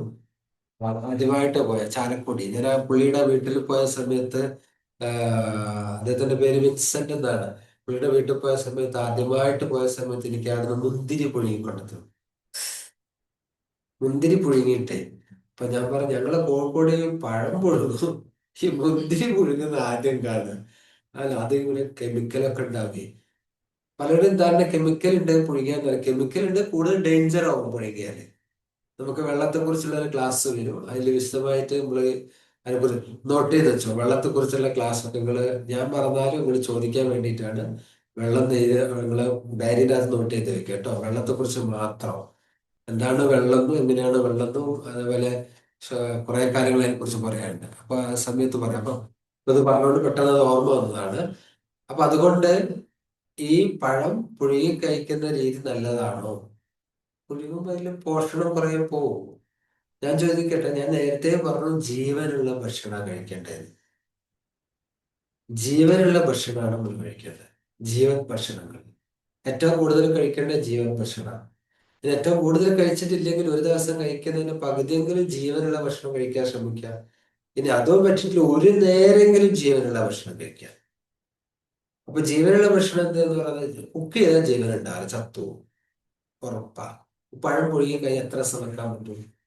പുഴുങ്ങാണ്ട് നിൽക്കുകയാണെങ്കിൽ 3-4 ദിവസമൊക്കെ നമുക്ക് ഉപയോഗിക്കാം അല്ലെ. ഒരു പഴം പുഴുങ്ങിയാല് പുഴുങ്ങാതെ വെക്കുകയാണെങ്കിൽ 3-4, അതിന്റെ തൊലി കറക്കുന്ന വരെ, ഇപ്പൊ നേന്ത്രപ്പഴാണെങ്കിൽ തൊലി കറക്കുന്ന വരെ നമുക്ക് ഉപയോഗിക്കാം.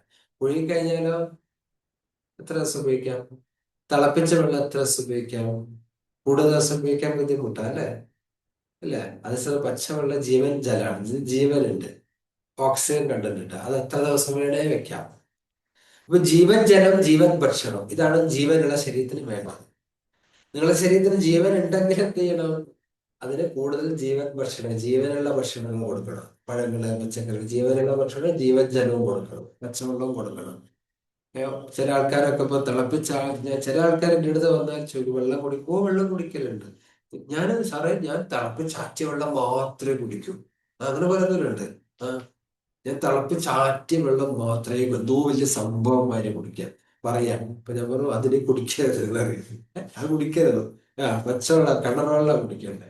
അല്ല സാറേ, അണുക്കൾ ഉണ്ടാവൂലേ? അടുത്ത ചോദ്യമാണ്, അണുക്കൾ ഉണ്ടാവൂലേ? ഓക്കെ, അണുക്കൾ, നിങ്ങളിപ്പോ ഈ വായുവിലൊക്കെ അണുക്കളുണ്ട്. നമ്മൾ നമ്മളെ ഈ ശുദ്ധ ഓക്സിജൻ ചൂടാക്കിയിട്ട് ശ്വസിക്കാൻ പറ്റും നമുക്ക്. അണുക്കളെ മാറ്റിയിട്ട് ശ്വസിക്കാൻ പറ്റും. നമ്മൾ ഒരു തവണ ശ്വാസം വലിക്കുമ്പോൾ ലക്ഷക്കണക്കിന് അണുക്കൾ എവിടെ പോകുന്നുണ്ട്? നമ്മുടെ ലങ്സിൽ പോകുന്നുണ്ട്, പുറത്തോട്ടും വരുന്നുണ്ട്. അണുക്കള് എല്ലാ സ്ഥലത്തും ഉണ്ട്. നിങ്ങളെ പൊക്കിൾ കൊടിയിൽ ഒരു സൂചി കൊണ്ട് കൊത്തിയാല് 700 ചില്ലാണ് അണുക്കൾ, ബാക്ടീരിയകൾ ഉണ്ടെന്നാ പറയാം. ഒരു സൂചി കൊണ്ട് കൊത്തിയാൽ ശരീരം മുഴുവൻ അണുക്കളുണ്ട്. വെള്ളത്തിലൊക്കെ, പച്ചവെള്ളത്തിലൊക്കെ അണുക്കളുണ്ട്, വേണ്ടതാണ്, ഒരുപാട് അണുക്കൾ വേണ്ടതാണ്. ആ അണുക്കളെ മുഴുവൻ കൊന്നു കഴിച്ചാലാണ് അപകടം. ആ, പച്ചവെള്ളം കുടിക്കരുത്, ഇതൊക്കെ തെറ്റാണ്. ആ, നിങ്ങൾക്ക് ചൂടുവെള്ളം എപ്പോ കുടിക്കാം, നിങ്ങൾക്ക് എല്ലാ തൊണ്ടയ്ക്ക് അസ്വസ്ഥത ഉണ്ട്, തണുപ്പ് കുടിക്കുമ്പോൾ എന്തോ ഒരു അസ്വസ്ഥത, യെസ്, ഓക്കെ, നിങ്ങൾക്ക് ആ സമയത്ത് ചൂടുവെള്ളം കുടിക്കാം. പിന്നെ ഭക്ഷണത്തിന് കൂടെ വെള്ളം നിർബന്ധമാണോ? നമ്മൾ പറയും ഭക്ഷണത്തിന് കൂടെ വെള്ളം കഴിക്കരുതെന്നാണ്. വേവിച്ച ഭക്ഷണത്തിന് കൂടെ നിർബന്ധമാണെങ്കിൽ കുറച്ച് വെള്ളം തിളപ്പിച്ച് കുടിക്കാം. അങ്ങനെയൊക്കെ പരമാവധി തിളപ്പിച്ച് കുടിക്കും. ഇനി മറ്റൊരു കാര്യം, നിങ്ങളുടെ വീട്ടില് നല്ല വെള്ളം ഇല്ലാന്ന് വിചാരിക്കാം. അങ്ങനെയാണെങ്കിൽ എനിക്കൊന്നും പറയാനില്ല. ചില ആൾക്കാരുടെ വീട്ടില് മഞ്ഞ കളറുള്ള വെള്ളം, അല്ലെ കഞ്ഞിവെള്ളം പോലത്തെ വെള്ളമൊക്കെ ഉണ്ട്, അതൊന്നും പച്ചവെള്ളം കുടിക്കാൻ പറ്റില്ല കേട്ടാ. ഓക്കെ, അപ്പൊ അതിന് വെള്ളത്തെ കുറിച്ച് വേറെ ക്ലാസ് വരും, ആ സമയത്ത് നമുക്ക് പറയാം. അപ്പൊ തിരിച്ചു വരാം. അപ്പൊ ഈ വേവിച്ച ഭക്ഷണം ജീവനുള്ള ഭക്ഷണമല്ല, എന്നാലും പോഷണമുണ്ട് കേട്ടോ. അതുകൊണ്ട് വേവിച്ചത് കഴിക്കണ്ടെന്നല്ല. ഒരു ദിവസത്തില് അറ്റ്ലീസ്റ്റ് ഒരു നേരമെങ്കിലും വേവിക്കാത്ത ഭക്ഷണം കഴിക്കണം. എന്തൊക്കെയാ വേവിക്കാത്ത ആഹാരങ്ങള്?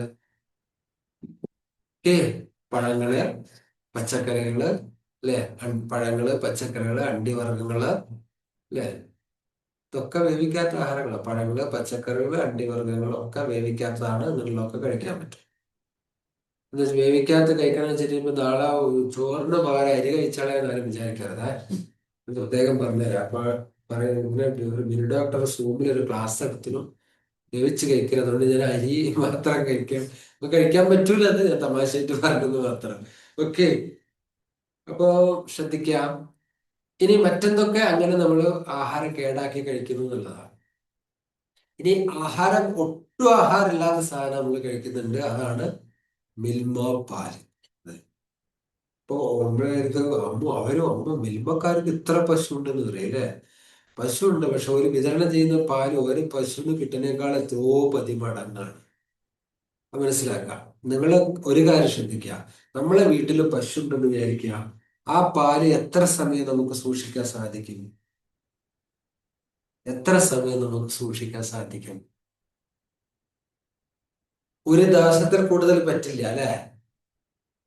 എന്തിനേലും രാവിലെ കറന്ന പാല് വൈകുന്നേരമൊക്കെ ആകുമ്പോഴേക്ക് കേടാവും. അതിന് ഏറ്റവും കൂടുതൽ നമ്മൾ ശ്രമിച്ചാൽ ഒരു ദിവസത്തിൽ കൂടുതൽ നമുക്ക് പശുവിന്റെ പാല് സൂക്ഷിച്ചു വെക്കാൻ പറ്റില്ല. അത് പ്രകൃതി നിയമമാണ്. അതേ പാടുള്ളൂ. അതുകൊണ്ടാണ്. എന്താ കാരണം? കാരണം പാല് കുഞ്ഞുങ്ങൾക്ക് മാത്രമേ ദഹിക്കുള്ളൂ. അതൊന്നും ഒരുപാട് അങ്ങനെ കിടക്കാൻ പാടില്ല. അത് പ്രകൃതി നിയമമാണ്. അപ്പൊ ഒരു ദിവസം കൊണ്ട് ആ പാലിൽ നിന്ന് മാറി അത് തൈരായി കഴിഞ്ഞാൽ നമ്മൾ അതിൽ നിന്ന് കടന്നിട്ട് എന്തെടുക്കും? വെണ്ണ എടുക്കും അല്ലെ. മോര് അല്ലെ, 3-4 ദിവസമൊക്കെ നിൽക്കും. പുളി കൂടി കൂടി വരും. അവൻ പുളി കൂടുന്നതിനനുസരിച്ച് ഉപയോഗിച്ചാൽ മോര് 3-4 ദിവസങ്ങളൊക്കെ നിൽക്കും. ഈ പാല് പ്രോപ്പറായിട്ട് കുട്ടികൾക്കല്ലാതെ വലിയവർക്ക് ദഹിക്കില്ല എന്നുള്ള ഒരു ശരീരശാസ്ത്രം പലർക്കും ഒന്നും അറിയില്ല. ഇന്ന് എന്താ പറയാ, ഭൂമിയിലെ എല്ലാ ജീവജാലങ്ങളും പാല് കുടിക്കുന്ന എപ്പോഴാണ്? പ്രസവിച്ചു വീഴുന്ന എല്ലാ ജീവജാലങ്ങളും പാല് കുടിക്കുന്ന കുഞ്ഞായിരിക്കുമ്പോ, അല്ലേ? സംശയമുണ്ടോ? ഒന്ന് ചിന്തിച്ചു നോക്കിയാൽ, ശരിയാണോ? ഒന്ന് ചിന്തിച്ചു നോക്കിയാൽ, അല്ലെ? കുഞ്ഞായിരിക്കാൻ മാത്ര. അതില് മനുഷ്യൻ മാത്രമാണ് മരിക്കുന്നവരെ പാല് കുടിക്കുന്നത്. ജനിക്കുമ്പോ കുഞ്ഞായിരിക്കും അമ്മയുടെ പാല് കുടിക്കും, അത് കഴിഞ്ഞ അവന് മൃഗത്തിലേക്ക് മാറുകയാണ്, അല്ലേ? പിന്നെ അതിങ്ങനെ മരിക്കുന്നു. പ്രായമായിട്ടവരൊക്കെ പാല് കുടിക്കും. ഒരു കാരണവശാലും പാല് പ്രോപ്പറായിട്ട് ദഹിക്കില്ല മുതിർന്നവർക്ക്. അതിനെന്താ കാരണം? ഇത് പ്രകൃതി ചികിത്സയാണെന്ന് ആരും ധരിക്കരുത്. ശരീരശാസ്ത്രം റെനിൻ എന്ന് പറയുന്ന എൻസൈമാണ് പാല് ദഹിപ്പിക്കുന്നത്. അത് പ്രായപൂർത്തിയായവരിൽ ഉണ്ടാവില്ല. അതുകൊണ്ട് തന്നെ ദൈവം അനുഗ്രഹിച്ചുകൊണ്ട് ഈ പാലധികം കേടാക്കുകയാണ്. ഇങ്ങനെ കേടാക്കി കഴിഞ്ഞാൽ എന്താവും? കേടാക്കിയാൽ കേട്ടോ, ഇവിടെ ഒരാഴ്ച തൈരാക്കിയാൽ മോര് കുറച്ച് ദിവസം നിൽക്കും. ആ മോരിന്ന് വെണ്ണ എടുത്താലോ, വെണ്ണ, അല്ലേ? 2-3 ദിവസമൊക്കെ വെണ്ണ നിൽക്കും. ആ വെണ്ണ ഒരിക്കൽ നെയ്യാക്കിയാലോ കാലങ്ങളോളം നിൽക്കും. എന്ത് അത്ഭുതമാണ്, അല്ലേ? എന്ത് അത്ഭുതമാണ് ശരിക്കും. അപ്പോഴാണ് മിൽമേന്റെ പാല് വരുന്നത്. ഇവിടെ ഒരാഴ്ച വെച്ചാലും കേടാവില്ല. മനസ്സിലായില്ലേ? ഒരാഴ്ച നിങ്ങൾ സൂക്ഷിച്ചു വെച്ചാലും പാലെന്താവില്ല, കേടാവില്ല. അപകടമാണ്. അത്തരം പാല് ഉപയോഗിക്കാതിരിക്കുക. പലരും കാണാൻ രാവിലെ തന്നെ ട്രൗസറൊക്കെ ഇട്ടിട്ട്, മുണ്ടെടുത്തത് പറഞ്ഞുകൂടാ, എല്ലാവരും ട്രൗസർ ഇട്ടാ നടക്കുന്നത്. ട്രൗസറൊക്കെ ഇട്ട് ഒരു ബനിയനൊക്കെ ഇട്ട് 2 തൂക്കി എന്തോ വലിയ കാര്യം പോലെ ഇങ്ങനെ മിൽമാ പാലിങ്ങനെ തൂക്കി പോകുന്നതാണ്. ടൗണിൽ കൂടിയൊക്കെ രാവിലെ ഇടയ്ക്ക് ഞാൻ ഇങ്ങനെ പോകുമ്പോൾ ഞാൻ കണ്ട കാഴ്ചകൾ ഇങ്ങനെ പറയാം. 1-2 പാലൊക്കെ അതൊക്കെ അധികം മിൽമേന്റെ ഇങ്ങനെ വാങ്ങി പോകുന്നതാണ്. ഇതൊക്കെ പാല് കൂടുതൽ ദിവസം നിൽക്കുന്നുണ്ടെങ്കിൽ ഉറപ്പിച്ചോ, അതിൽ കെമിക്കലാണ്. പ്രത്യേകിച്ച് ഫോർമാലിൻ പോലുള്ള കെമിക്കലാണ് പാലിൽ ഉപയോഗിക്കുന്നതാണ് മനസ്സിലാക്കാൻ പറ്റുക. അത്രയും മത്സ്യം കേടുവരാതിരിക്കാൻ ചേർക്കുന്ന ഫോർമാലിൻ പോലത്തെ കെമിക്കലാണ് പാലിലും ചേർക്കുന്നത്. അത് വലിയ അങ്ങേയറ്റ അപകടകാരിയാണെന്ന് മനസ്സിലാക്കാം. ഓക്കെ. അപ്പൊ ആഹാരം കേടുവരുത്തി കഴിക്കലും അതേസമയം പാല് നമ്മൾ കേടുവരുത്തുന്നു, അതേസമയം കൃത്രിമമായിട്ട് പാൽ ഉണ്ടാക്കുന്നു. ഓക്കെ. നെക്സ്റ്റ് മറ്റൊന്നാണ് നമ്മുടെ വെളിച്ചെണ്ണ. ഓക്കെ. വെളിച്ചെണ്ണ പോലെ നല്ലൊരു സാധനം വേറെ ഇല്ല. പക്ഷെ എങ്ങനെയൊക്കെ നമ്മൾ കേടാക്കുന്നു, ഇത് വലിയൊരു വിഷയമാണ്, അല്ലേ? ഇന്ന് കൃത്രിമ വെളിച്ചെണ്ണകൾ ഇഷ്ടം പോലെ. കാരണം നമ്മളെ മരിച്ചുപോയിട്ടുള്ള ഒരു ഡോക്ടർ ഉണ്ട്, മോഹന വൈദ്യര്. ഇതിൽ അറിയുന്നവരുണ്ടാവും. ഈ മോഹന വൈദ്യര് ഞാനും കൂടി വയനാട്ടിലൊരു വേദിയിൽ ഉണ്ടായിരുന്നു. ഞാൻ 8 മണിയായി. ഞാൻ ഒന്ന് പതുക്കനെ കങ്ങോട് കഴിഞ്ഞിട്ട് അത് ചോദിക്കാനുണ്ടെങ്കിൽ ചോദിക്കാം. അപ്പൊ മോഹന വൈദ്യര് ഞാനൊരു വേദിയിലുണ്ടാകും. ആ വേദിയിൽ വെച്ചിട്ട് മോഹന വൈദ്യര് പാലുണ്ടാക്കിയിട്ടുണ്ട്. വേദിയിൽ വെച്ചിട്ടാട്ടോ. എല്ലാവരും മുന്നിന്ന് ഉണ്ടാക്കി കൊടുക്കുന്ന പാല്, എല്ലാവരും മുന്നിന്ന് വെളിച്ചെണ്ണ ഉണ്ടാക്കിയിട്ടുണ്ട്. മനസ്സിലായി? അപ്പൊ കൃത്രിമമായിട്ട് പാലും വെളിച്ചെണ്ണ ഒക്കെ ഉണ്ടാക്കാൻ പറ്റുന്നുള്ളത് മനസ്സിലാക്കുക. അതുകൊണ്ട് നമ്മുടെ ആരോഗ്യത്തിന് നമ്മൾ ശ്രദ്ധിച്ചാൽ മാത്രമേ നടക്കുള്ളൂ. കാരണം ആരോഗ്യം എവിടെയല്ല, പുറത്തല്ല. നമ്മുടെ ആരോഗ്യം എവിടെയാ? നമ്മുടെ ഉള്ളിൽ തന്നെയാണ്.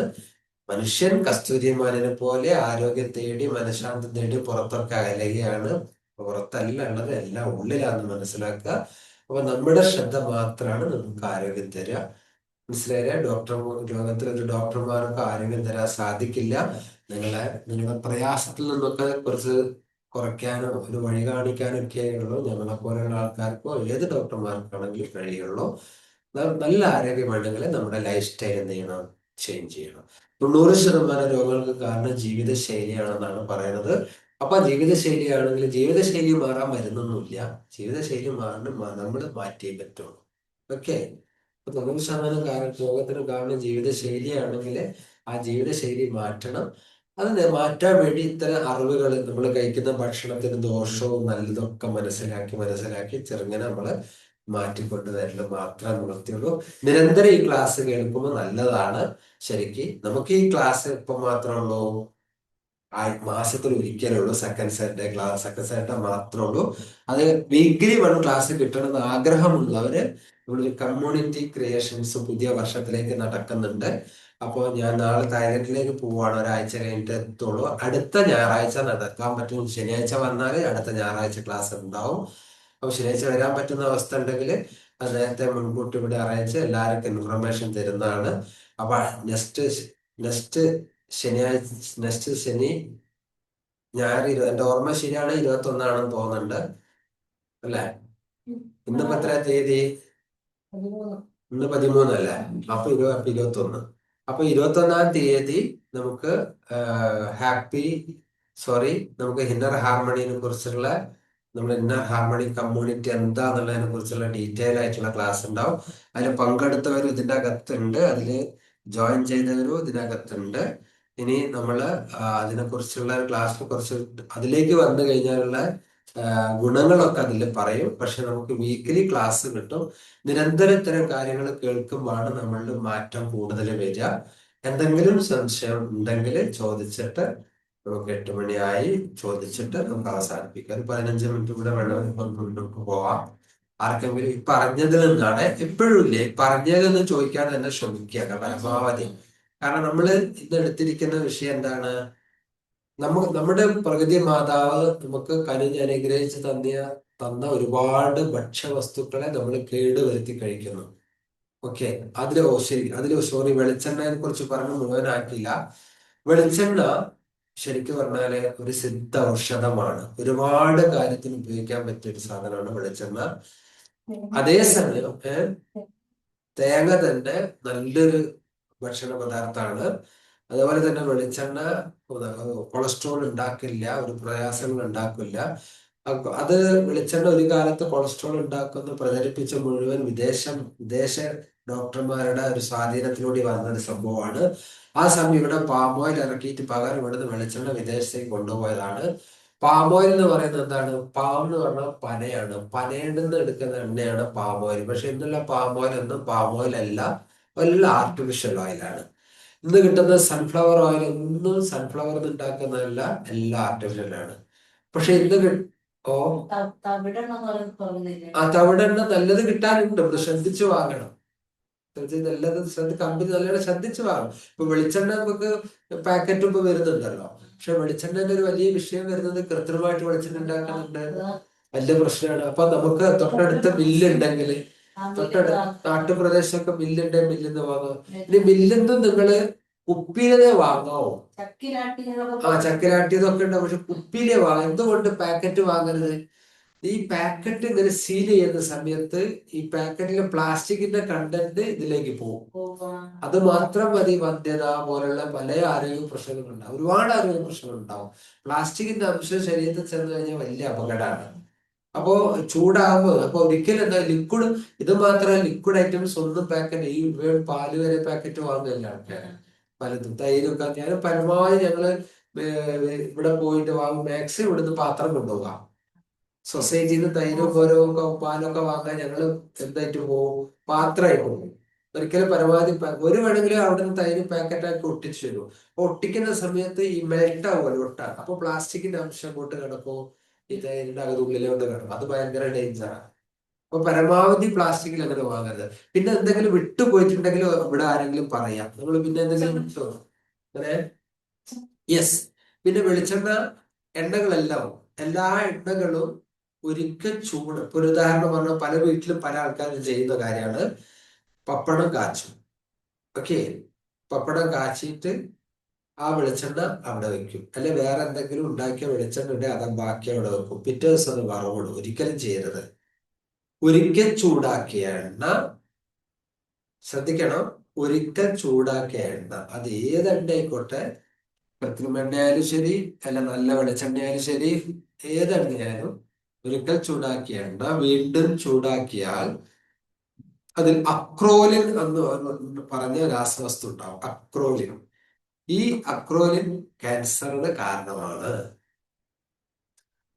ഓക്കെ, ഇന്ന് നോക്കിയ മിക്ക സ്ഥലത്തും എണ്ണക്കടീന്റെ ഊരാണ്. പലയിടത്തും ഈ റീസെന്റ് വന്ന ഈ അടുത്ത കാലത്ത് വന്നതാണ് ഇതൊക്കെ എണ്ണക്കടികള്. ചില കടകൾ വൈകുന്നേരം ആവുമ്പോഴേക്ക് ഒരു തരം എന്നല്ല, ഒരുപാട് തരം എണ്ണക്കടികൾ ചില്ലിന്റെ അകത്ത് ഇങ്ങനെ നിരത്തി വെച്ചിട്ട് ആൾക്കാരെ അട്രാക്ട് ചെയ്യാൻ വേണ്ടിയിട്ട് ഇങ്ങനെ റോഡ് സൈഡിൽ തന്നെ ചെറിയ പെട്ടിക്കടകളിലൊക്കെ തന്നെ എണ്ണക്കടികൾ നിരത്തി വെച്ചിരിക്കുകയാണ്. മാരകമായിട്ടുള്ള പ്രശ്നമാണ് ഒരിക്കൽ ചൂടാക്കിയ എണ്ണ ഒരിക്കൽ ചൂടാക്കുക. അപ്പൊ അങ്ങനെയാണെങ്കിൽ ഒരിക്കൽ അതേപോലെ തന്നെ ആഹാരം കേടാക്കുന്ന ഒന്നാണ് നമ്മുടെ ചിപ്സ്, അല്ലെ? അല്ല, ഒന്നാന്തരം പോഷണ വസ്തു അങ്ങനെ കറുത് ഇതേപോലെയുള്ള പാം ഓയിലില് ഒക്കെ പൊരിച്ചുണ്ടാക്കിയിട്ട് കഴിക്കുകയാണ്. ആ ഒരു ചിപ്സ്, നിങ്ങൾ ഒരു ചിപ്സ് എടുത്തിട്ട് ഒരു മെഴുകുതിരി കത്തിച്ചു നോക്കിയാൽ, ഒറ്റ ചിപ്സ് എടുക്കുക, എന്നിട്ട് ഒരു മെഴുകുതിരി നമ്മൾ ഒരു ചിപ്സ് കത്തിച്ചു നോക്കിയാൽ എത്രമാത്രം എണ്ണ അതിൽ വരുന്നുണ്ട്. ആ എണ്ണ നിങ്ങൾ വിചാരിച്ച പോലെ നമ്മുടെ വെളിച്ചെണ്ണ കൃത്രിമ ഓയില, പേര് പാം ഓയിൽ, ആർട്ടിഫിഷ്യൽ ഓയില അതിൽ ഉണ്ടാക്കുന്ന. ഇത് മാത്രം മതി ക്യാൻസർ, സ്ഥിരമായി കഴിച്ചത് മാത്രം മതി ക്യാൻസർ ഉണ്ടാവാൻ. ഓക്കെ. അപ്പോ പിന്നെന്തെങ്കിലും ഞാൻ വിട്ടുപോയിട്ടുണ്ടെങ്കിൽ നിങ്ങൾ പറയാം. തമ്മിൽ ബന്ധം നമുക്ക് പ്രൊമോട്ട് ചെയ്യാൻ പറ്റില്ല. തമിഴ്നാട് നമ്മൾ ശ്രദ്ധിച്ചിട്ട് അപ്പൊ ശ്രദ്ധിക്കുക. മില്ലിന്ന് വെളിച്ചെണ്ണ പരമാവധി മില്ലിന്ന് ഉപയോഗിക്കുക. പിന്നെ ഇപ്പൊ ചക്കിലാട്ടിയിട്ട് ഇപ്പൊ കോക്കല്ലൂര് ഭാഗത്ത് ഉണ്ട്. പശുവിനെ വെച്ചിട്ട് കാളേനെ വെച്ചിട്ട് ചക്കിലാട്ടിയിട്ട് അവിടെ കടലെണ്ണയും എള്ളെണ്ണയും ഒക്കെ ഉണ്ട്. ഞാൻ ആ വഴിക്ക് വരുമ്പോ ഇടയ്ക്ക് വാങ്ങാറുണ്ട്. ആ വഴിക്ക് പോകുന്നവർക്കൊക്കെ ശുദ്ധമായിട്ടുള്ള എള്ളെണ്ണ ഇതൊക്കെ ചക്കിലാട്ടിയിട്ട് നമുക്ക് അവിടെ നിന്ന് കിട്ടുന്നുണ്ട്. കുറച്ച് വില കൂടുതലുണ്ട്. പക്ഷെ കുറച്ച് വില കൂടുതൽ കൊടുത്താൽ ഇത് വാങ്ങും. എന്താ കാരണം അറിയോ? നിങ്ങൾ വില കുറച്ച് വാങ്ങുന്നതൊന്നും ഇതല്ല എന്നുള്ളത് മനസ്സിലാക്കണം. അതാ വലിയ പ്രശ്നം. ഓക്കെ. വില കുറച്ച് വാങ്ങുന്നതൊക്കെ വളരെ മോശം. അപ്പൊ കുറച്ച് വില കൂടിയാൽ നമുക്ക് അങ്ങനെ ഇതിനെ നല്ലതൊന്നും വാങ്ങിക്കാൻ പറ്റില്ല. അതെ. പിന്നെ വേറെന്താണ്? മനുഷ്യൻ ആഹാരത്തെ പിന്നൊരു വിഷയം വരുന്നത് വെച്ചാല് എന്താ പറയാ, നമുക്ക് എല്ലാവർക്കും ഇവിടെ എത്ര അല്ലെ മത്സ്യമാംസാദികൾ എല്ലാവർക്കും ഇഷ്ടമാണ് എന്നുള്ളതുകൊണ്ട് പറയാണ്. ഇപ്പോ മത്സ്യത്തിലൊക്കെ തന്നെ ഏറ്റവും കൂടുതൽ കേടുകൂടാതിരിക്കാൻ ഐസല്ല ഇടുന്നത്, മറിച്ച് കെമിക്കലുകളാണ്, ഫോർമാലിൻ പോലത്തെ കെമിക്കലുകളാണ്. വളരെ ശ്രദ്ധിക്കണം. മാംസം കഴിക്കുന്നവരുടെ ശ്രദ്ധിക്കാണ്. ഇതിൽ കഴിക്കാത്തവരുണ്ട്, എന്നാലും കഴിക്കുന്നവരുടെ ശ്രദ്ധിക്ക് ഞാൻ പറഞ്ഞത് മാത്രം. പിന്നെ അതേപോലെ തന്നെ നിങ്ങൾക്ക് ചിക്കൻ വേണമെങ്കിൽ നിങ്ങള്, എന്റെ സുഹൃത്തുണ്ട് ഒരു ചിക്കൻ കട നടത്തുന്ന അഷ്റഫ്, ഇവിടെ അടുത്താണ്, മണമല്ല, എന്റെ സ്ഥാപനത്തിന് കുറച്ച് ബാക്കോട്ടാണ്. അവൻ 2 ചിക്കൻ കടയുണ്ട്. നല്ല തിരക്കും നല്ല കച്ചവടമുള്ള ഒരാളാണ്. ഇവന്റെ വീട്ടിലേക്ക് ഇവൻ പറയുന്നത്, ഞങ്ങളെ വീട്ടിലേക്ക് ഒരിക്കലും ബ്രോയിലർ കോഴിനെ കൊണ്ടുപോകില്ല. അവൻ കൊണ്ടുപോകുന്ന കോഴി മുട്ടക്കോഴിയാണ്. മുട്ടക്കോഴി എന്ന് പറഞ്ഞാൽ ലഗോ കോഴി. അതാണ് മുട്ടയിടുകയൊക്കെ ചെയ്യുന്ന കോഴി. അത് സാധാരണ വളർത്തിയ കോഴിയാണ്, തീറ്റ കൊടുത്ത് വളർത്തുന്ന കോഴിയാണ്. മറ്റേ കോഴി എന്ന് പറഞ്ഞാൽ ഇഞ്ചക്ഷൻ ചെയ്തിട്ട് 2 വർഷം കൊണ്ട് വളരേണ്ട കോഴിനെ 40 ദിവസം കൊണ്ട് വളർത്തിയതാണ്. 2 ദിവസം വളർത്തുന്ന കോഴി 40 ദിവസം കൊണ്ട് വളർത്തി ചിക്കൻ കഴിച്ചാൽ നിങ്ങളുടെ ശരീരത്തിലെ ഹോർമോണൊക്കെ ഇൻബാലൻസ് ആവും. ഇന്ന് കണ്ടില്ലേ, 14, 15, 16 വയസ്സാകുമ്പോഴേക്ക് കുട്ടികൾക്ക് PCOD വരിക. PCOD 6 വയസ്സാകുമ്പോഴേക്ക് ആർത്തവ സമയം ആവും, പക്ഷെ PCOD വരിക, യൂട്രസിൽ മുഴ വരിക, ചെറിയ കുട്ടികൾക്ക് വരിക. നമ്മൾ വിചാരിക്കും മുമ്പൊക്കെ ഒരുപാട് പ്രായമുള്ളവർക്ക് വന്നിരുന്നത് കുട്ടികൾക്ക് വരിക, കാരണം ഹോർമോൺ ഇൻബാലൻസ് ആവാം. അതുപോലെ തന്നെ തൈറോയിഡിന്റെ ഇഷ്യൂ ഒക്കെ വർദ്ധിക്കുന്നതിലൊക്കെ വളരെ ഈ ഹോർമോൺ പ്രശ്നങ്ങൾ ഉണ്ടാക്കുന്നുണ്ട്. അപ്പൊ അതുകൊണ്ട് അത് നമ്മളൊരു കേടാക്കി കഴിക്കുന്നതിനെ കുറിച്ച് ഞാൻ പറഞ്ഞത് മാത്രം. അത് നോൺ ഇഷ്ടമുള്ളവർക്ക് അവർക്കൊരു സജഷൻ കൊടുക്കാന്നുള്ള രീതിക്ക് കൂടെ ഒന്ന് പറഞ്ഞത് മാത്രം. നിങ്ങൾക്ക് എങ്ങനെ ചിക്കനൊക്കെ ആണെങ്കിൽ അതല്ലേ അതുപോലെ തന്നെ മത്സ്യം കഴിക്കാൻ ആഗ്രഹമുള്ളവര് ഒരുപാട് വലിയ മത്സ്യത്തിലാണ് ഏറ്റവും കൂടുതൽ വിഷവസ്തുക്കൾ കൂടുതൽ ചേർക്കുന്നത്. അതുകൊണ്ട് ചെറിയ ചെറിയ മത്സ്യങ്ങളൊക്കെ ആകുമ്പോൾ അതിന് കുറെ കുറവുണ്ടാകും. അപ്പൊ അത് നമ്മൾ ശ്രദ്ധിക്കേണ്ട ഒരു കാര്യം. ഒരു ക്ലാസ്സിൽ ഇങ്ങനെ ഒരു വിഷയം പറയുന്നത് എന്താന്ന് വെച്ചാല്, എന്നെ കേട്ടുകൊണ്ടിരിക്കുന്ന എല്ലാവരും വെജിറ്റേറിയന്മാരല്ല എന്ന് എനിക്ക് അറിയാവുന്നതുകൊണ്ട് പറയുന്നതാണ് കേട്ടോ. ഓക്കെ. അപ്പൊ അതുകൂടെ നമ്മൾ ശ്രദ്ധിക്കേണ്ടതുണ്ട് എന്ന് പറഞ്ഞുകൊണ്ട് പറയാം. ഓക്കെ. അപ്പൊ നെക്സ്റ്റ് വേറെ എന്തെങ്കിലും വിട്ടുപോയിട്ടുണ്ടോ? ഞാൻ പിന്നെ ഗ്രൂപ്പിൽ എന്തെങ്കിലും ഒരു വിഷയം, ഭക്ഷണം നമ്മൾ കേടാക്കി കഴിക്കുന്നത് ഒരുപാടുണ്ട്. ഇങ്ങനെ ആലോചിക്കുമ്പോൾ പലതും മുകളിലേക്ക് വരും. ശരിക്കും പ്രകൃതി തന്നിരിക്കുന്ന നല്ല ആഹാരങ്ങളിലെ കേടാക്കി കഴിക്കുന്നത് ഒരുപാട് ആൾക്കാർ ചെയ്യുന്നുണ്ട് അല്ലേ? ഓക്കെ. അപ്പൊ നമ്മൾ ഇന്ന് കൺക്ലൂഡ് ചെയ്യാണ്. എന്തെങ്കിലും ഡൗട്ട് ഉണ്ടെങ്കിൽ ചോദിക്കാം. 8:11 8:11. എന്തെങ്കിലും ഡൗട്ട് ഉണ്ടെങ്കിൽ ചോദിക്കാം. ആർക്കെങ്കിലും സാർ പറഞ്ഞു.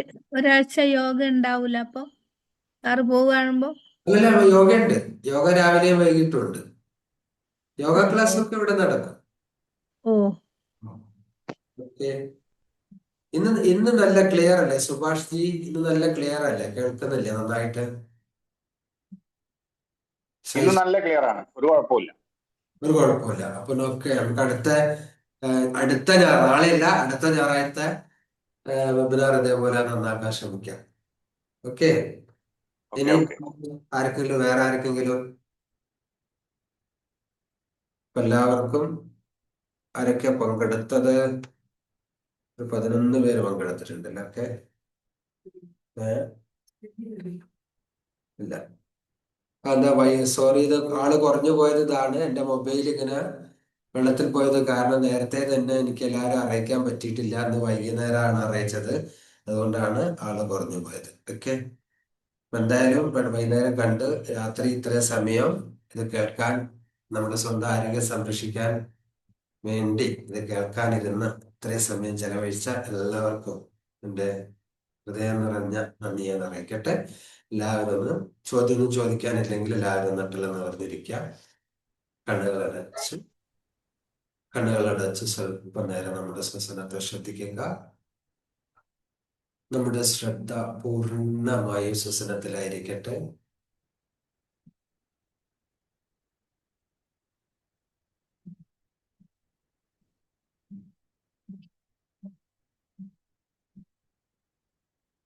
ഈ പ്രപഞ്ചത്തിലെ സർവ്വ ജീവജാലങ്ങൾക്കും ശാന്തിയും സമാധാനവും ഉണ്ടാവണമേ എന്ന് മനസ്സിൽ ആത്മാർത്ഥമായി പ്രാർത്ഥിക്കുക.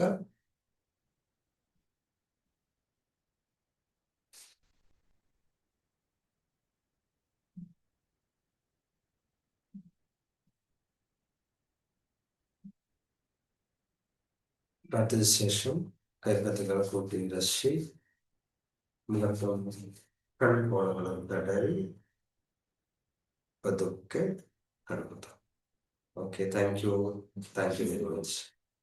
എല്ലാവർക്കും ശുഭരാത്രി, ശുഭനിദ്ര. Okay, thank you sir. Thank you. Welcome. ക്ഷണിച്ച് വന്നിട്ട് ഞാൻ തിരക്കി വിളിക്കുന്നുണ്ട്.